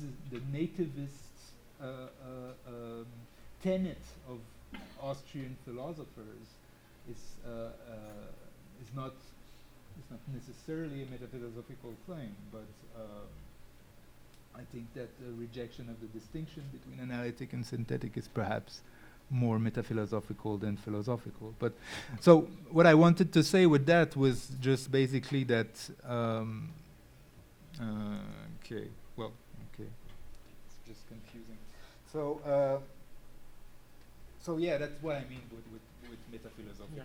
And perhaps I mean, if I have to be more precise, I would say the set of claims don't have to consist exclusively in metaphilosophical claims, but we must have at least one metaphilosophical claim, at least one. And I think this is probably what helps us to identify, that gives us the necessary condition for a tradition, the metaphilosophical claim. The philosophical claims give us perhaps sufficient conditions, but not necessary ones, and the metaphilosophical claims gives us the necessary ones. So that would be perhaps my answer to your point here. So, and then your third point, which is also interesting, is to say, well, okay, when we already have these similarities between Dilthey and Brentano on the nature of the relation between parts and whole, and on the two tasks of psychology, of psychology. So wouldn't that be actually enough? And that was your suggestion, to identify a tradition, I mean, in the tradition of phenomenology. So could we say, and I think that was your suggestion, could we say here we have the beginning of a phenomenology because of these two common positions? So that was your idea. I think, yeah, I mean, it's quite interesting. I didn't think about it that way. Right. I would have to think more about it before I say, before I try to answer that. But I think it gives us, but what I can say about this is that I used these elements in order to show that when we compare and contrast two philosophers on their specific positions, in this case Brentano and Dilthey, philosophers that are related spatio-temporally, defending different theses, but not totally unconnected. Okay. So when we do that, when we do this compare and contrast, we will find, and in this case I think we do find these common elements. So, and these are interesting elements. They help us to say, well, there is a reason why we're doing this. We're not doing this out of a purely rhetorical exercise of history of philosophy, but there's a common element. Here's the evidence. Okay. They do share common opinions, and these are not contingent opinions or contingent theses about contingent matters. It is important. So so this helps us, I think, to say, well, there's something substantial to say about in this comparison, but does it actually suffice to build a tradition? I'm not sure. I think because we could use any two philosophers defending any two similar claims, and that would be, if this is enough for defining a tradition, as you suggested, then I don't know, perhaps perhaps Aristotle and Windelband could be in the same tradition. So this is just too large for what we actually want to say when we talk about this tradition. So we have to have more constraints. But this is actually all I can say against your suggestion, because I think the idea is quite good. But this is the only restriction I would say. But thank you for your remarks. I hope that I succeeded in answering at least some of them. Thank you. Thank you, very good. I am totally, your answers were totally enough. Just one commentary I would like to say about your general project. I think it's great. I just want to emphasize that this idea of trying not to, when you talk about two authors, no matter who are they, this idea of trying not to go all one way, or they are totally opposite, or they are totally the same. Trying to find something more complex, like you said. There are similarities, but there are differences. I think it's a great work, just to say that. Okay, for me, it's okay. Thank you very much. No, thank you. Back to you. So now we open for questions. Professor Heidelberg, and then Ingo. Thank you very much for your very rich talk that opens up a whole array of different contexts and problems of the 19th century. Yes, I mean, I think the task you have set yourself is very, very, very difficult.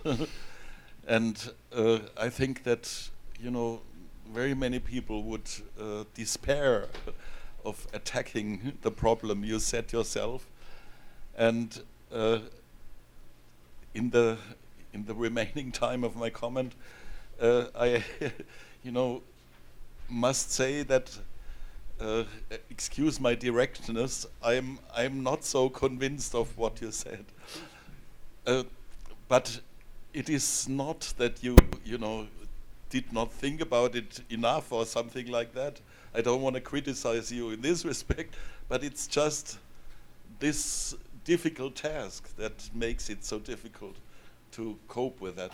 Well, my first remark would be, there is a real big tension in your talk that is not, to my understanding, it doesn't come to a conclusion. There are two different directions, and I don't know what to think about it at the end of your talk, which direction to follow. Okay. There is the first direction, your main claim, that there is some similarity with Trendelenburg, and that is some kind of a convergence between Brentano and Dilthey. Well, in order to believe that, one should know what the twofold task of psychology really is in Trendelenburg. And I just got much too little from you in this respect. Okay. I mean, the teleological account, the whole and the parts. Yes, I mean, that sounds so general. And, well, it's something that almost anybody in the 19th century could accept, even Fechner. Allow me to just go a little bit back. Even Fechner would have accepted that, at least in the terms you have shown us. Yeah. And the second thing, the impulse of the spiritual world, Antrieb der geistigen Welt, I suppose, I mean, that was so general that you cannot make heads and tails of that, really. Okay. And of course, I mean, you have, the first question comes out with Trendelenburg, if he talks about teleology, is this, in what way, or how far is this Aristotelian, and is there some modern aspect on teleology that is going further than Aristotle or not? Well, so this is the first direction you are going, and excuse my directness again, I don't find it very convincing, but it is not convincing perhaps because you did not give us enough material to understand what the two tasks really are. The other tendency of your talk is, in a way, to despair about the divergence that one can find in the different opinions of Brentano and Trendelenburg, and what you are doing is to give some, rationalization of this divergence. Well, yes, I mean, sometimes we despair as philosophers, that's for sure, and every one of us knows these moments, and I think this is some kind of an expression of your despair. But I think, the 19th century is very tricky. It's a very tricky age. And I have the habit to say to my students that philosophers in the 19th century, they come in a dense way. And I use the term dense as it is used in mathematics, that the rational numbers are dense. If you have two rational numbers, there's always a third one in between. And I think you have exactly the same situation in philosophy in the 19th century. If you have two philosophers, then there is something. You can be sure, 100% sure, that there is a third one, or even more, in between, And so I think we have the duty as philosophers to look for the lectio difficilio. That means we cannot stand still at this despair. We have either we have to shut up or we have to look further. And I think I want to encourage you to look further, because you you know already so much about that, and I'm sure that you will soon find some viewpoint to go further. And I wanted to, if you allow me, I don't hope I am too long, to suggest you a viewpoint that could perhaps go a little bit further. Well, I didn't think about it enough. It's just come up listening to your talk, but it relates to folk psychology, the Völkerpsychologie, and we met at a conference on the Völkerpsychologie. It's a movement, another movement in the 19th century. Lazarus and Steinthal are the founders of this movement. But when you mentioned the name of Weitz and you referred to anthropology, well, I mean, I think you should take this into the picture. I mean, allow me just for a second to explain this to the audience. I don't have to explain it to you, but let us introduce another difference in psychology, the difference between individual psychology and, well, the English translation is terrible. I use the German term Völkerpsychologie, or maybe one could say social, cultural, historical psychology. And as I see it from what you said, you know, Brentano wants to study the laws of individual psychology, from you and me and so on.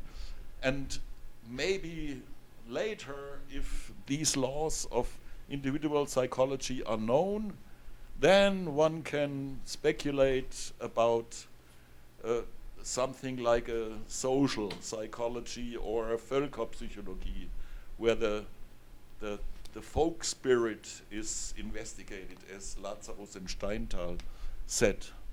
So this would be the order, if I am right, I don't know, I speculate here, the order that Brentano would favor.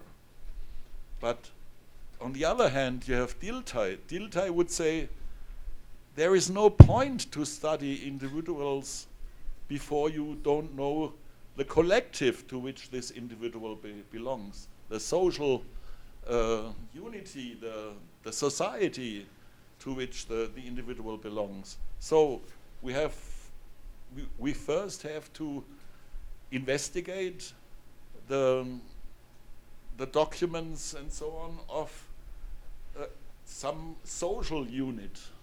We have to find out, you know, when we go to Africa or wherever they went in the 19th century, what their psychological life is.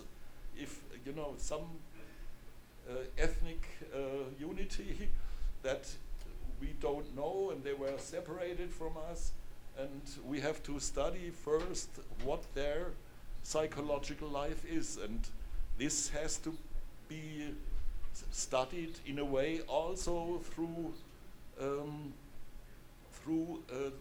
descriptive psychology, through inner introspection, because you have to ask the individuals there in order to construct something like the psychology of this ethnic or social unity. So I think this is the starting point of the two, and of course if you have different aims in this respect, you will never get it would be very hard to agree with each other, because they have a different order. And I think that in Trendelenburg you really have just a very humble beginning of reflecting about that, but people haven't yet constructed the difference between individual and folk psychology. So I think it is too vague, really, to be an example of a good convergence. That's a thought, perhaps, how this divergence could be understood in a better way than just relating it to Trendelenburg or just inventing some kind of superstructure rationalization of divergence, as you did. Thank you for your patience. Well, thank you for thank you for your remark. It's very helpful, and perhaps, I mean, one quick way of answering to your point, because I liked your second tension that you identified in my account, that I'm despaired. So that makes me wonder. Perhaps I'm just depressed. I must do something about it. No, but what I mean is that, yeah, that's I think that's a good point. But perhaps I would just answer between these two tension that I'm optimist. The tension is the following one. I'm optimistic about finding concrete elements, you know, and let's say philological elements that would explain the similarities. But I'm pessimist, so to speak, about the philosophical convergence of the claims, let's say.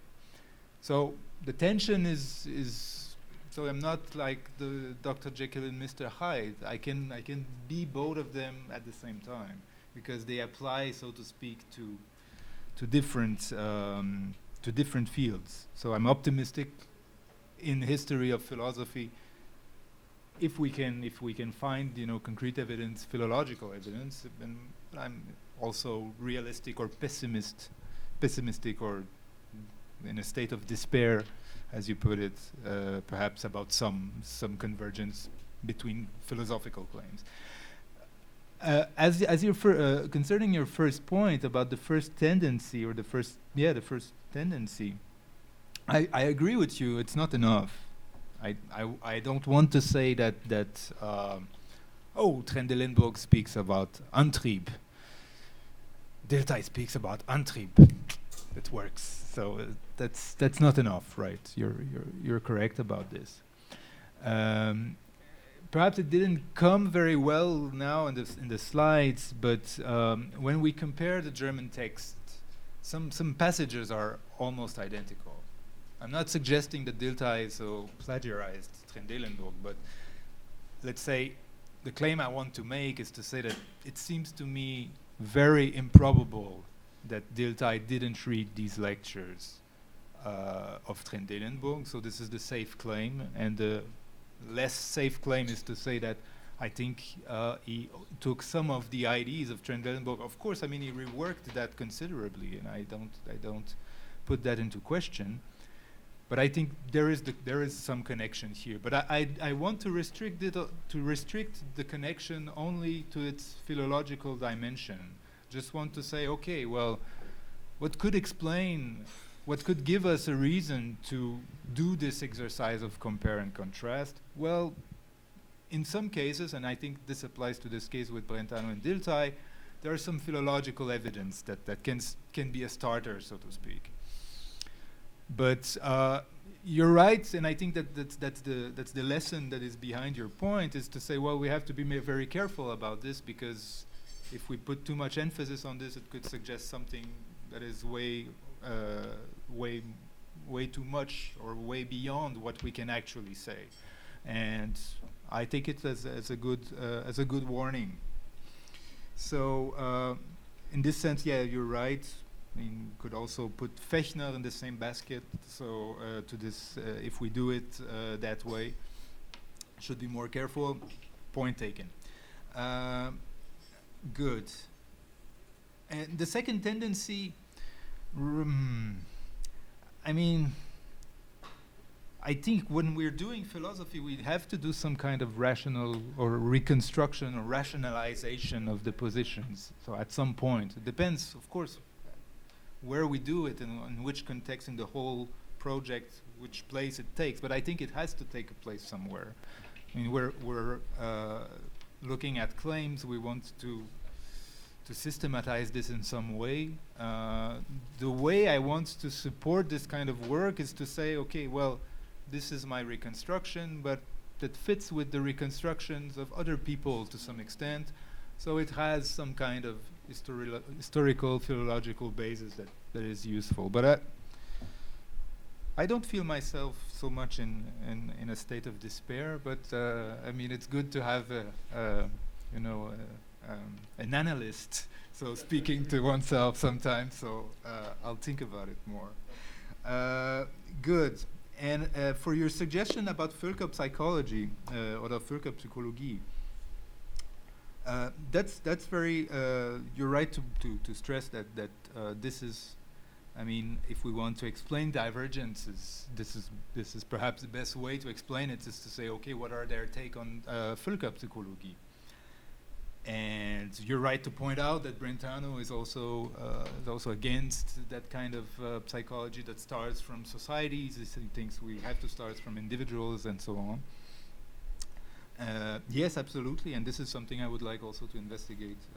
But I mean, I couldn't really get into it in this context. But there is something about this. I think Brentano is not fully uninterested about the objectives of Völkerpsychology, because we find in his psychology from an empirical standpoint interesting remarks, and this has been also stressed by his students like Stumpf, that what he actually is doing now in his psychology from an empirical standpoint is to develop a science that would also apply to sociology, to the study of the state, to all other fields of actually what we call human sciences. Of course, he don't want to use this label. He's against this distinction, but he wants to recuperate somehow the kind of work that is done by Völkerpsychologie. He wants to say, well, I mean, I can take care of this also with my individual psychology. So I think he's not unaware of this, but if he's right, that's another question. But thank you very much. Yeah, thank you for your talk. Maybe during your last comment you mentioned reconstruction. So you mean do something like a reconstruction and looking for linking, kind of linking picture between several people. In my talk, or at the beginning of my talk yesterday, I think I said that from my point of view it's important to have something like a language of analysis. It means your own language. And your proposal in a sense was to use a concept tradition against situation. That was, so to speak, your... but then I think it would be necessary, so to speak, to have a kind of explication of this concept tradition. And if you take a pair, or take it as an opposite to situation, it would be interesting, so to have some impressions. So for example, my background is, if you look only at chess, for example, as a game, you can speak about chess positions. So this kind of situation, you can describe where every chess piece now is, so to speak. Or if you have an interruption, usually you have a kind of interruption in a real chess game, this position you can write it down. The other thing is you have a sequence of moves. So it means you have a kind of, and then the interesting thing is, what's the kind of dependency between the situation and the so-called tradition now, in the sense of a sequence of moves? Is there any interlink between both things? Or is the tradition, so to speak, a counterpart saying that it's not chess, there is no position, so to speak, there's only tradition? Sometimes I get the impression that you would like to have to cancel, so to speak, the situation and try to describe things only using the tradition. That's not a critic, it only says, what's not clear for me, if you have, so to speak, a kind of, do you need both concepts in your description or in your picture, or you move completely, so to speak, to the concept of tradition? That's the first one. The second one is also connected with my talk, and I would like to hear your impression, because you started with Trendelenburg. Michael Heidelberg also had maybe some not so optimistic remark with regard to Trendelenburg. But the quotation was, "The soul stands between nature and the spiritual world." So it means you have also three concepts, and my language of analysis contains a concept intermediate case, so a little bit connected to Wittgenstein's remark in philosophical investigation. So we have something like intermediate case. Now the question is, then you move to introspection. Introspection would be a concept for you to compare Brentano and Durkheim with several positions. But then the interesting thing is if there is any link between soul, as intermediate case, and introspection, so to speak, in methodological part. And then let's try some crazy things with my talk, and I would like to hear your impression. If it's a kind of interlink thing, and it could be similar to Kant or Frege, and in my talk maybe I had a short remark saying something, maybe introspection is, in Kant's terminology, something that is a kind of analytic act a posteriori, if you put in act instead of judgment, for example. Or Frege would not say, because he's a logician, not a psychologist, could say something, it would be perceivable by senses and subjective. So it's kind of inner seeing, so to speak. I could say that's that one.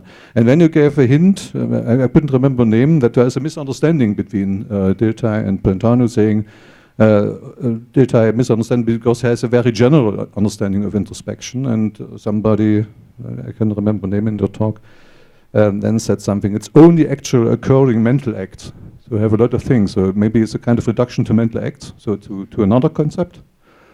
Or is it, like Frege said, only thought is sense of a sentence? It's also not a definition in Frege's sense. So it means, is this a definition, is this not a definition? And if it's a kind of basic concept, then we have to learn something, the understanding of basic concepts, and maybe then we come back to Michael Heidelberger's question.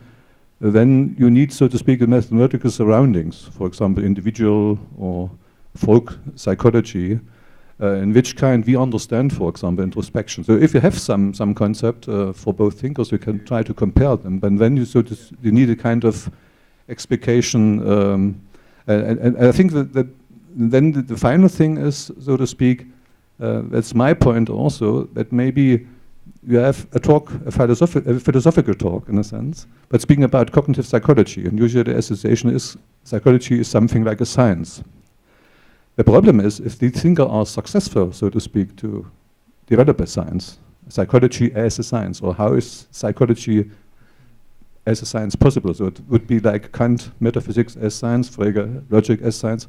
And I think Frege would say they are not successful relatively to my criteria of a science. So that's maybe we are trying to do that, but we are not successful. We have the same problem with a theory of music. We have a theory of language, at least since Chomskyan accepted style of language, a very well developed science, but for example not for music. So it is not clear how far it goes. And today usually, for example, at my university, that psychology as a science is mainly associated with methods. You have mathematical methods, and that says that's why it's a science. Other people do it in a qualitative style. So it's only the cross, so to speak, to my talk today. So right. Yeah, well, thank you. It's I mean, I agree with you. This is something that this is a further task to put on my to-do list for this talk after your remarks.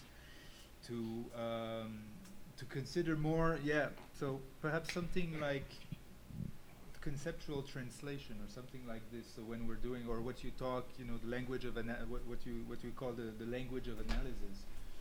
So because we're dealing now with two different with different positions that use perhaps just by chance are using the same terms, but that doesn't necessarily mean that they refer to the same concept, or that they express the same concept in that way. So that's right, that's correct.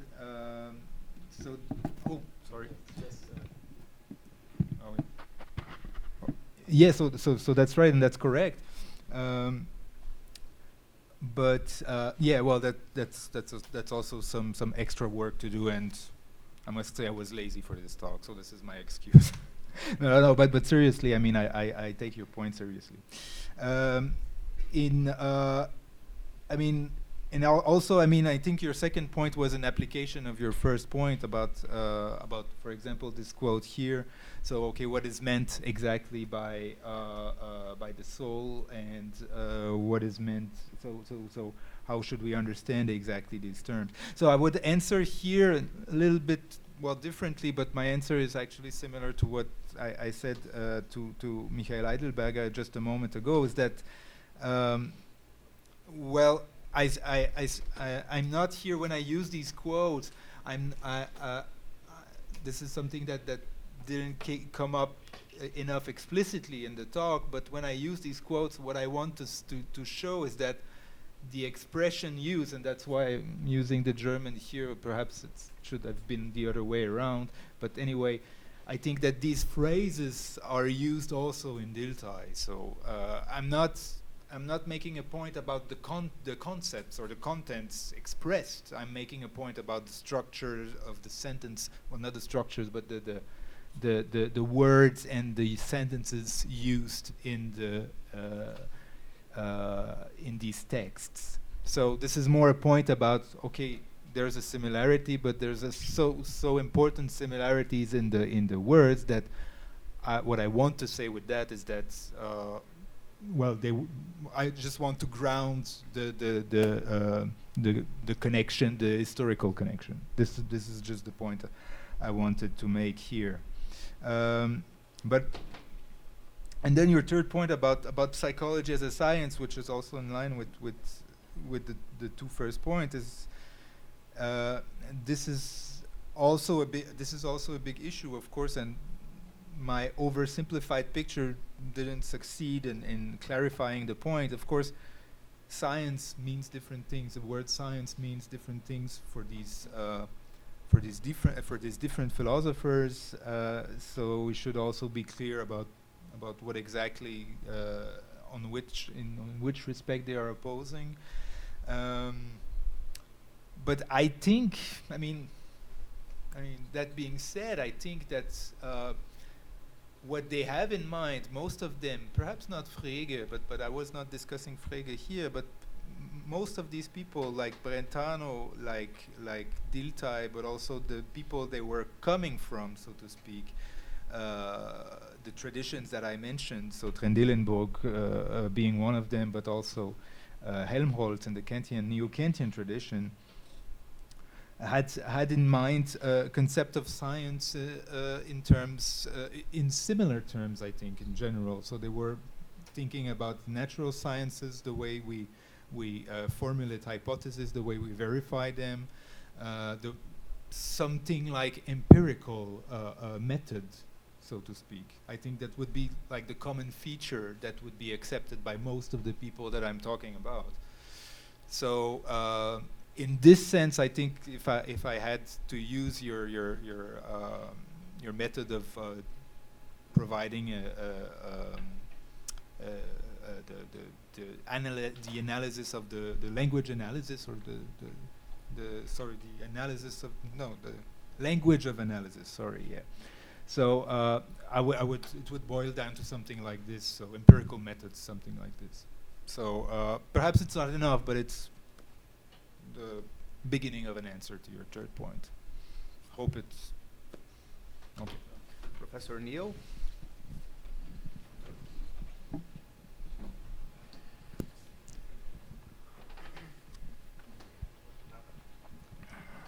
First of all, thank you so much for your excellent presentation. Guillaume is really accurate and precise about this historical reconstruction of an important part of 19th century philosophy. I have two questions. The first one is more than a sort of a constructive critique, which was somehow already addressed by Professor Heidelberger.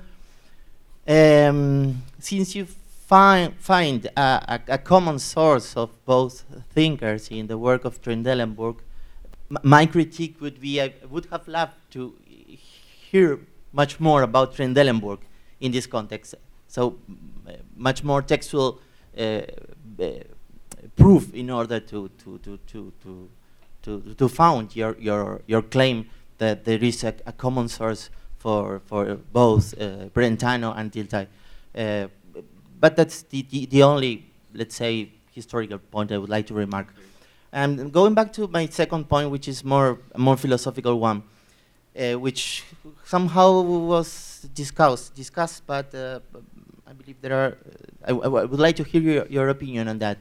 You mentioned, en passant, the famous 4 theses of Brentano's, you know, that the method of philosophy is the method of natural science. You have already talked about that. And you also said that, yes, there is a common tendency in the 19th century, which was to consider philosophy somehow natural science, empirical sciences. And my question would be, in that sense, how can, I mean, leaving aside the case of Dilthey, because it is clear he's made a distinction between social and natural science, but in the case of Brentano, where descriptive psychology was based on the natural science and a natural method, how can we understand this position based on the methodological tool of inner perception?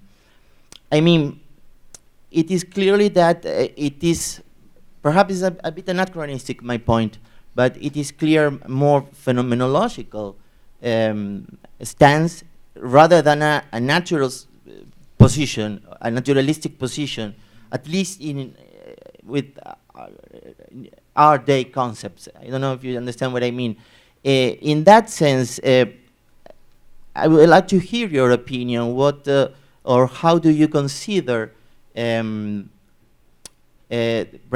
positions or Brentano's claim that what he's doing is natural science, when he based his position mainly on the description made by means of inner perception, which is clearly not, as Brentano explicitly said, not inner observation, which perhaps would be closer to our common conception of natural science.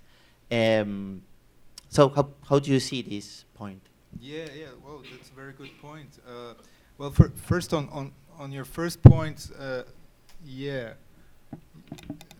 I think everybody would like to hear more about Trendelenburg, and that brings me in a state of despair, I must say, because I don't want to talk about Trendelenburg so much, but okay. So, again, as I said, point taken, I will try to say something more about Trendelenburg. On your second point, it's interesting because Mario made a similar remark just before the talk. And so, well, then that's the opportunity to address this point. So your question is, how can we understand the position based on the methodological tools of inner perception that doesn't seem, so to speak, to fit with the kind of methods that we use in natural sciences? So there's obviously a clash here between two concerns. How does it fit together? Right.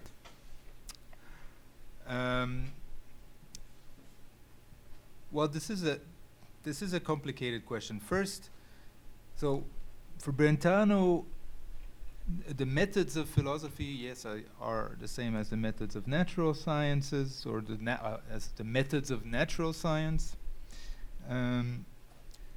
which means basically that we proceed empirically. So this is his idea.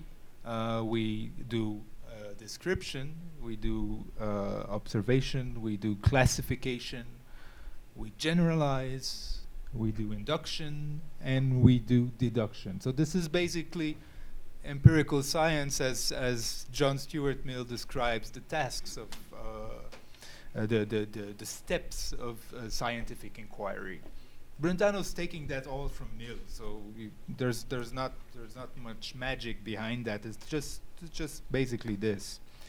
So how does that fit with descriptive psychology more precisely? Well, you have your experience, and then you isolate some features. Oh, this experience looks like this other experience. So you abstract, so to speak. Then you classify. Well, there are these experiences. They you have this feature, these other experiences don't have this feature. Oh, well, we have a class. Okay, so we have the second step. Then we go on generalization. We have a class and we say, okay, well, all these experiences actually that have these features have this other feature. Okay, so we go on, and so we generalize, and then we abstract, and then we make deductions. So Brentano believes we proceed like this when we're thinking about our thinkings, our believings, our wishings, etc. We work exactly in the same way when we talk about these wishings, these believings, etc., as when we talk about the content of what we experience. That is the color scene, etc. What the scientific, what the physicists are working with. So, of course, I mean we must bear in mind that he's thinking in this phenomenalistic way or this positivistic way that empirical sciences only work with phenomena. But so since he has this distinction between two kinds of phenomena, that works well. So we have the same methods for the two different kinds of phenomena. It works exactly in the same way. And now the bit that you're introducing that makes it a more complicated story, of course, is inner perception. So some of the observations or descriptions that we make when we analyze mental phenomena, according to Brentano, have a security, an epistemic security, which is absolutely superior to the kind of security or epistemic security that we could have when dealing with physical or physical phenomena, the colors and the tastes and the sounds, etc. So, but this is just basically, this is the main difference, of course, and it's a big difference because it's like having 100% certainty and 99% certainty. So this is the difference that makes you buy a lottery ticket or not buy a lottery ticket because you're not 100% sure that you will get the money or that you will win the prize. So, but this is the only difference basically. This is a big difference, an important one, but it's just what it means then at the end of the day is that, well, we have this empirical sciences that we used for physical phenomena. We have the empirical science that we use for mental phenomena. Our results here with physical phenomena are pretty sure, let's say 90%, 99% perhaps, I don't know. And here we have full epistemic security, 100%. But that's the difference. So I mean, so you can. It's not that the paradigm is completely changing. Of course, you can see it that way, and it wouldn't be wrong to see it that way. That when we talk about inner perception, oh well, there's something more. But you can. So I would be somehow a deflationist here on this point. I would just say, well, that's the 1% difference. You know, sometimes you have full security, 100% security, infallibility. And sometimes you have 99%. But the methods are the same. So it doesn't challenge, you know, the method. Of course, you could say, oh, well, but because, and perhaps that was your idea, because there is full epistemic security, because of that, there must be something in the method that is distinct. I think that's perhaps, you know, the implicit point in your question, and yeah, I think it's a good point. But I would still again answer, well, I think there's nothing more than that. It's just that you can't be wrong about your seeing. You can be wrong about the fact that you're seeing a blue chair or a pink elephant. That's all. I hope it's addressing the problem. So, okay. So, any more questions?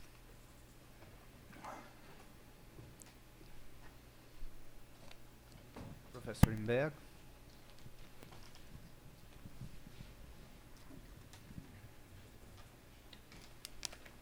It will be a lateral or outside question, if you allow. You mentioned Humboldt. Mm? Mm, mm.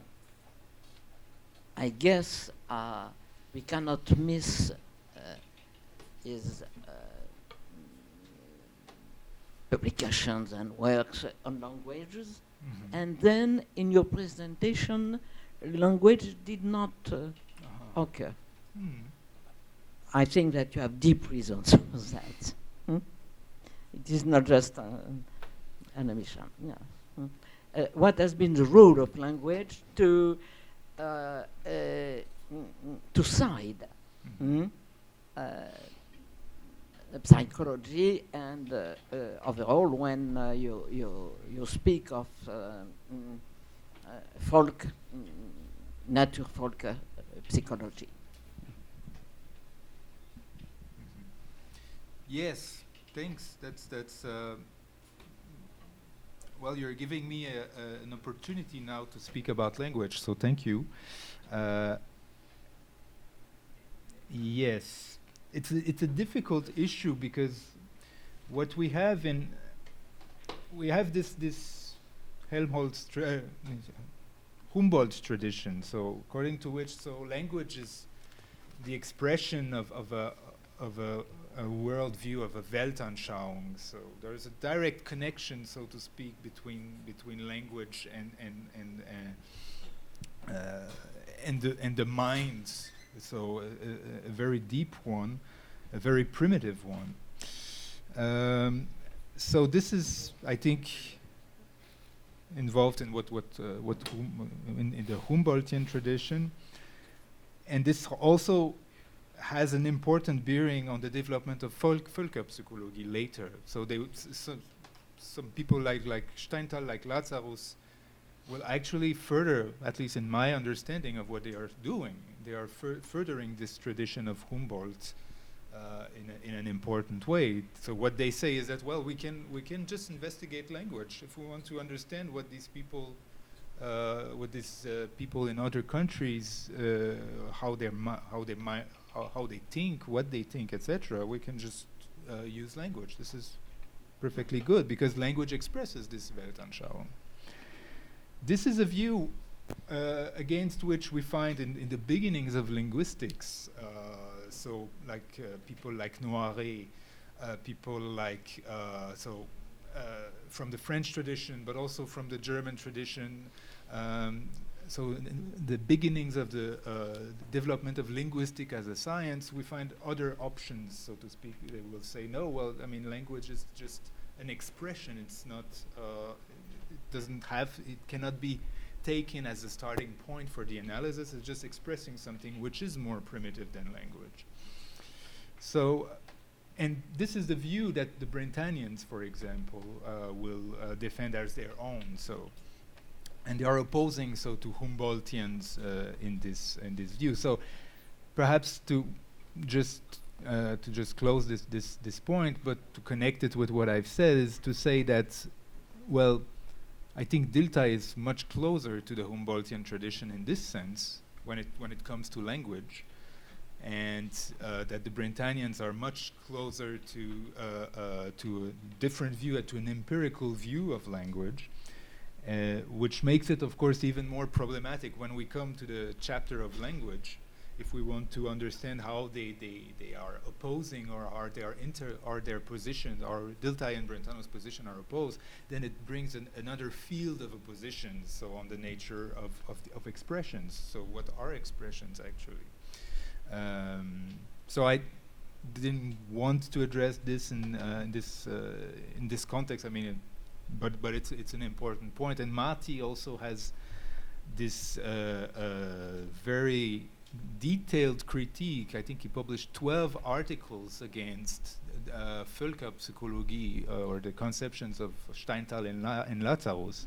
12 articles. I mean, 15 years of his life he spent. So every year he sent an article in this Vierteljahresschrift für wissenschaftliche Philosophie, attacking the Völkerpsychologie. So okay, he was a special guy, but still, I mean, he spent a lot of time doing that. So it was an important issue for them. It was a central issue, but this is something I would like to develop perhaps in another context. But thanks for pointing that out. So, no more questions. We have two. Evandro.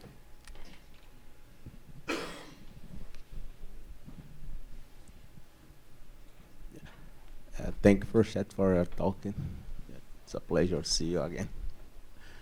And no, I have a simple question about the possibility to understand this point that's in the picture right now, translation from physics to ethics, that Brentano and Dilthey is taken from Trendelenburg. How possible is to understand this project when you take the project that Brentano described in the psychology from an empirical standpoint, using all the ground of John Stuart Mill. And yeah, I think it's very interesting because when we remembered and outside the point of view used by Emily Durkheim, the young Emily Durkheim, when we wrote about the possible of studies of ethics in Germany in 1883, if I remember, before the psychology from an empirical standpoint. And Durkheim was surprised because he said that was another way to study ethics in German, a way that's so different from opposed deontology and utilitarianism. And the way was that point, the translation from psychophysical or physical to ethics. And Durkheim point out three alternatives: the economics and the alternative from Udo von Jering, and the others the alternative of Wundt. But the interesting that all this alternative was in a framework that used part and whole relation. That is the position that Durkheim will adopt in the last of his life, the part of whole relation. And it's interesting that Brentano in descriptive psychology do this something like this. But if you take this translation in the so of Brentano, the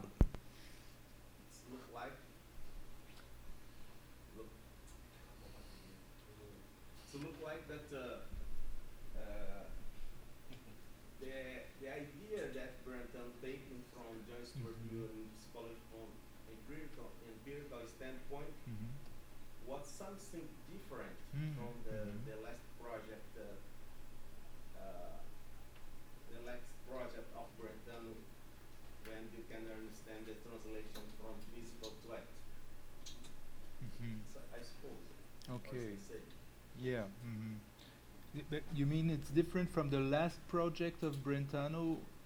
You mean the late Brentano, or what you mean by the last project? The last project, I mean the project from 1889. Oh yeah. Okay. Okay. I get it. Okay. Right. Yeah. So it's also a reaction to my answer to Louis Neal's point, right? Yeah, that's good. That's good. You're correct to, and well, by the way, thanks for this this remark on Durkheim, because I wasn't aware that there was here a connection. So I'll have to check that a little bit more in detail, or we can talk about it also later, perhaps. So yes, you're right. The project of 1889, the project of descriptive psychology, which Brentano develops in the Vienna period, has some distinctive features that we don't find in in the earlier project, which is more connected perhaps to Mill, the early project, and the late project is perhaps less connected with Mill. So yes, but I think, I mean, I see the difference. I think that the first project was perhaps a more positivist or positivistic in Mill's conception of positivism. So Brentano was much convinced about the truth of positivism at that time in the early 70s, and was less convinced about this in the especially after 1886, after he read Ernst Mach, and so saw that, well, actually Mach had a better project than Brentano. So he, in 1887, he did his lecture on descriptive psychology, destroying the analysis of sensation, like one step after the other. So in this sense, it was a little bit attacking his own initial project. Of course, I'm not saying that Mach is Brentano or the early Brentano, but I mean, okay. So yes, there's a change of program. I agree with you, but I think on this point about the nature or the importance of the method, whether we are, or the question, or are we still speaking of the same method for descriptive psychology and empirical sciences? I think we are. I think on this point there is no change on this. What we find, what we can find in the later project of Brentano and what we don't find in the early project are affirmations that are extremely weird in my view, is that Brentano says, well, we can have Induktion auf einem Schlag. So he says, okay, what happens in descriptive psychology when we investigate our mental phenomena is that we proceed by induction, but we have special kind of induction. It's just that we get it like, we don't need like many cases in order to proceed to induction, but we get it on one shot. So perhaps this would be a point of difference. Well, I would say, okay, I don't understand what you mean here, Brentano, so I put this sentence aside. But you could say, and that was probably also Luis's concern, you could say, well, there's something substantial there that we should take into account. But I didn't take these new statements into account because I find them a little bit weird, I must say. But this is perhaps just a matter of taste. So, but thank you for underlying this. Thanks. So we don't have time anymore, and once again, thank you, Professor Frechette. Thank you. And we will return at 2 p.m. All right?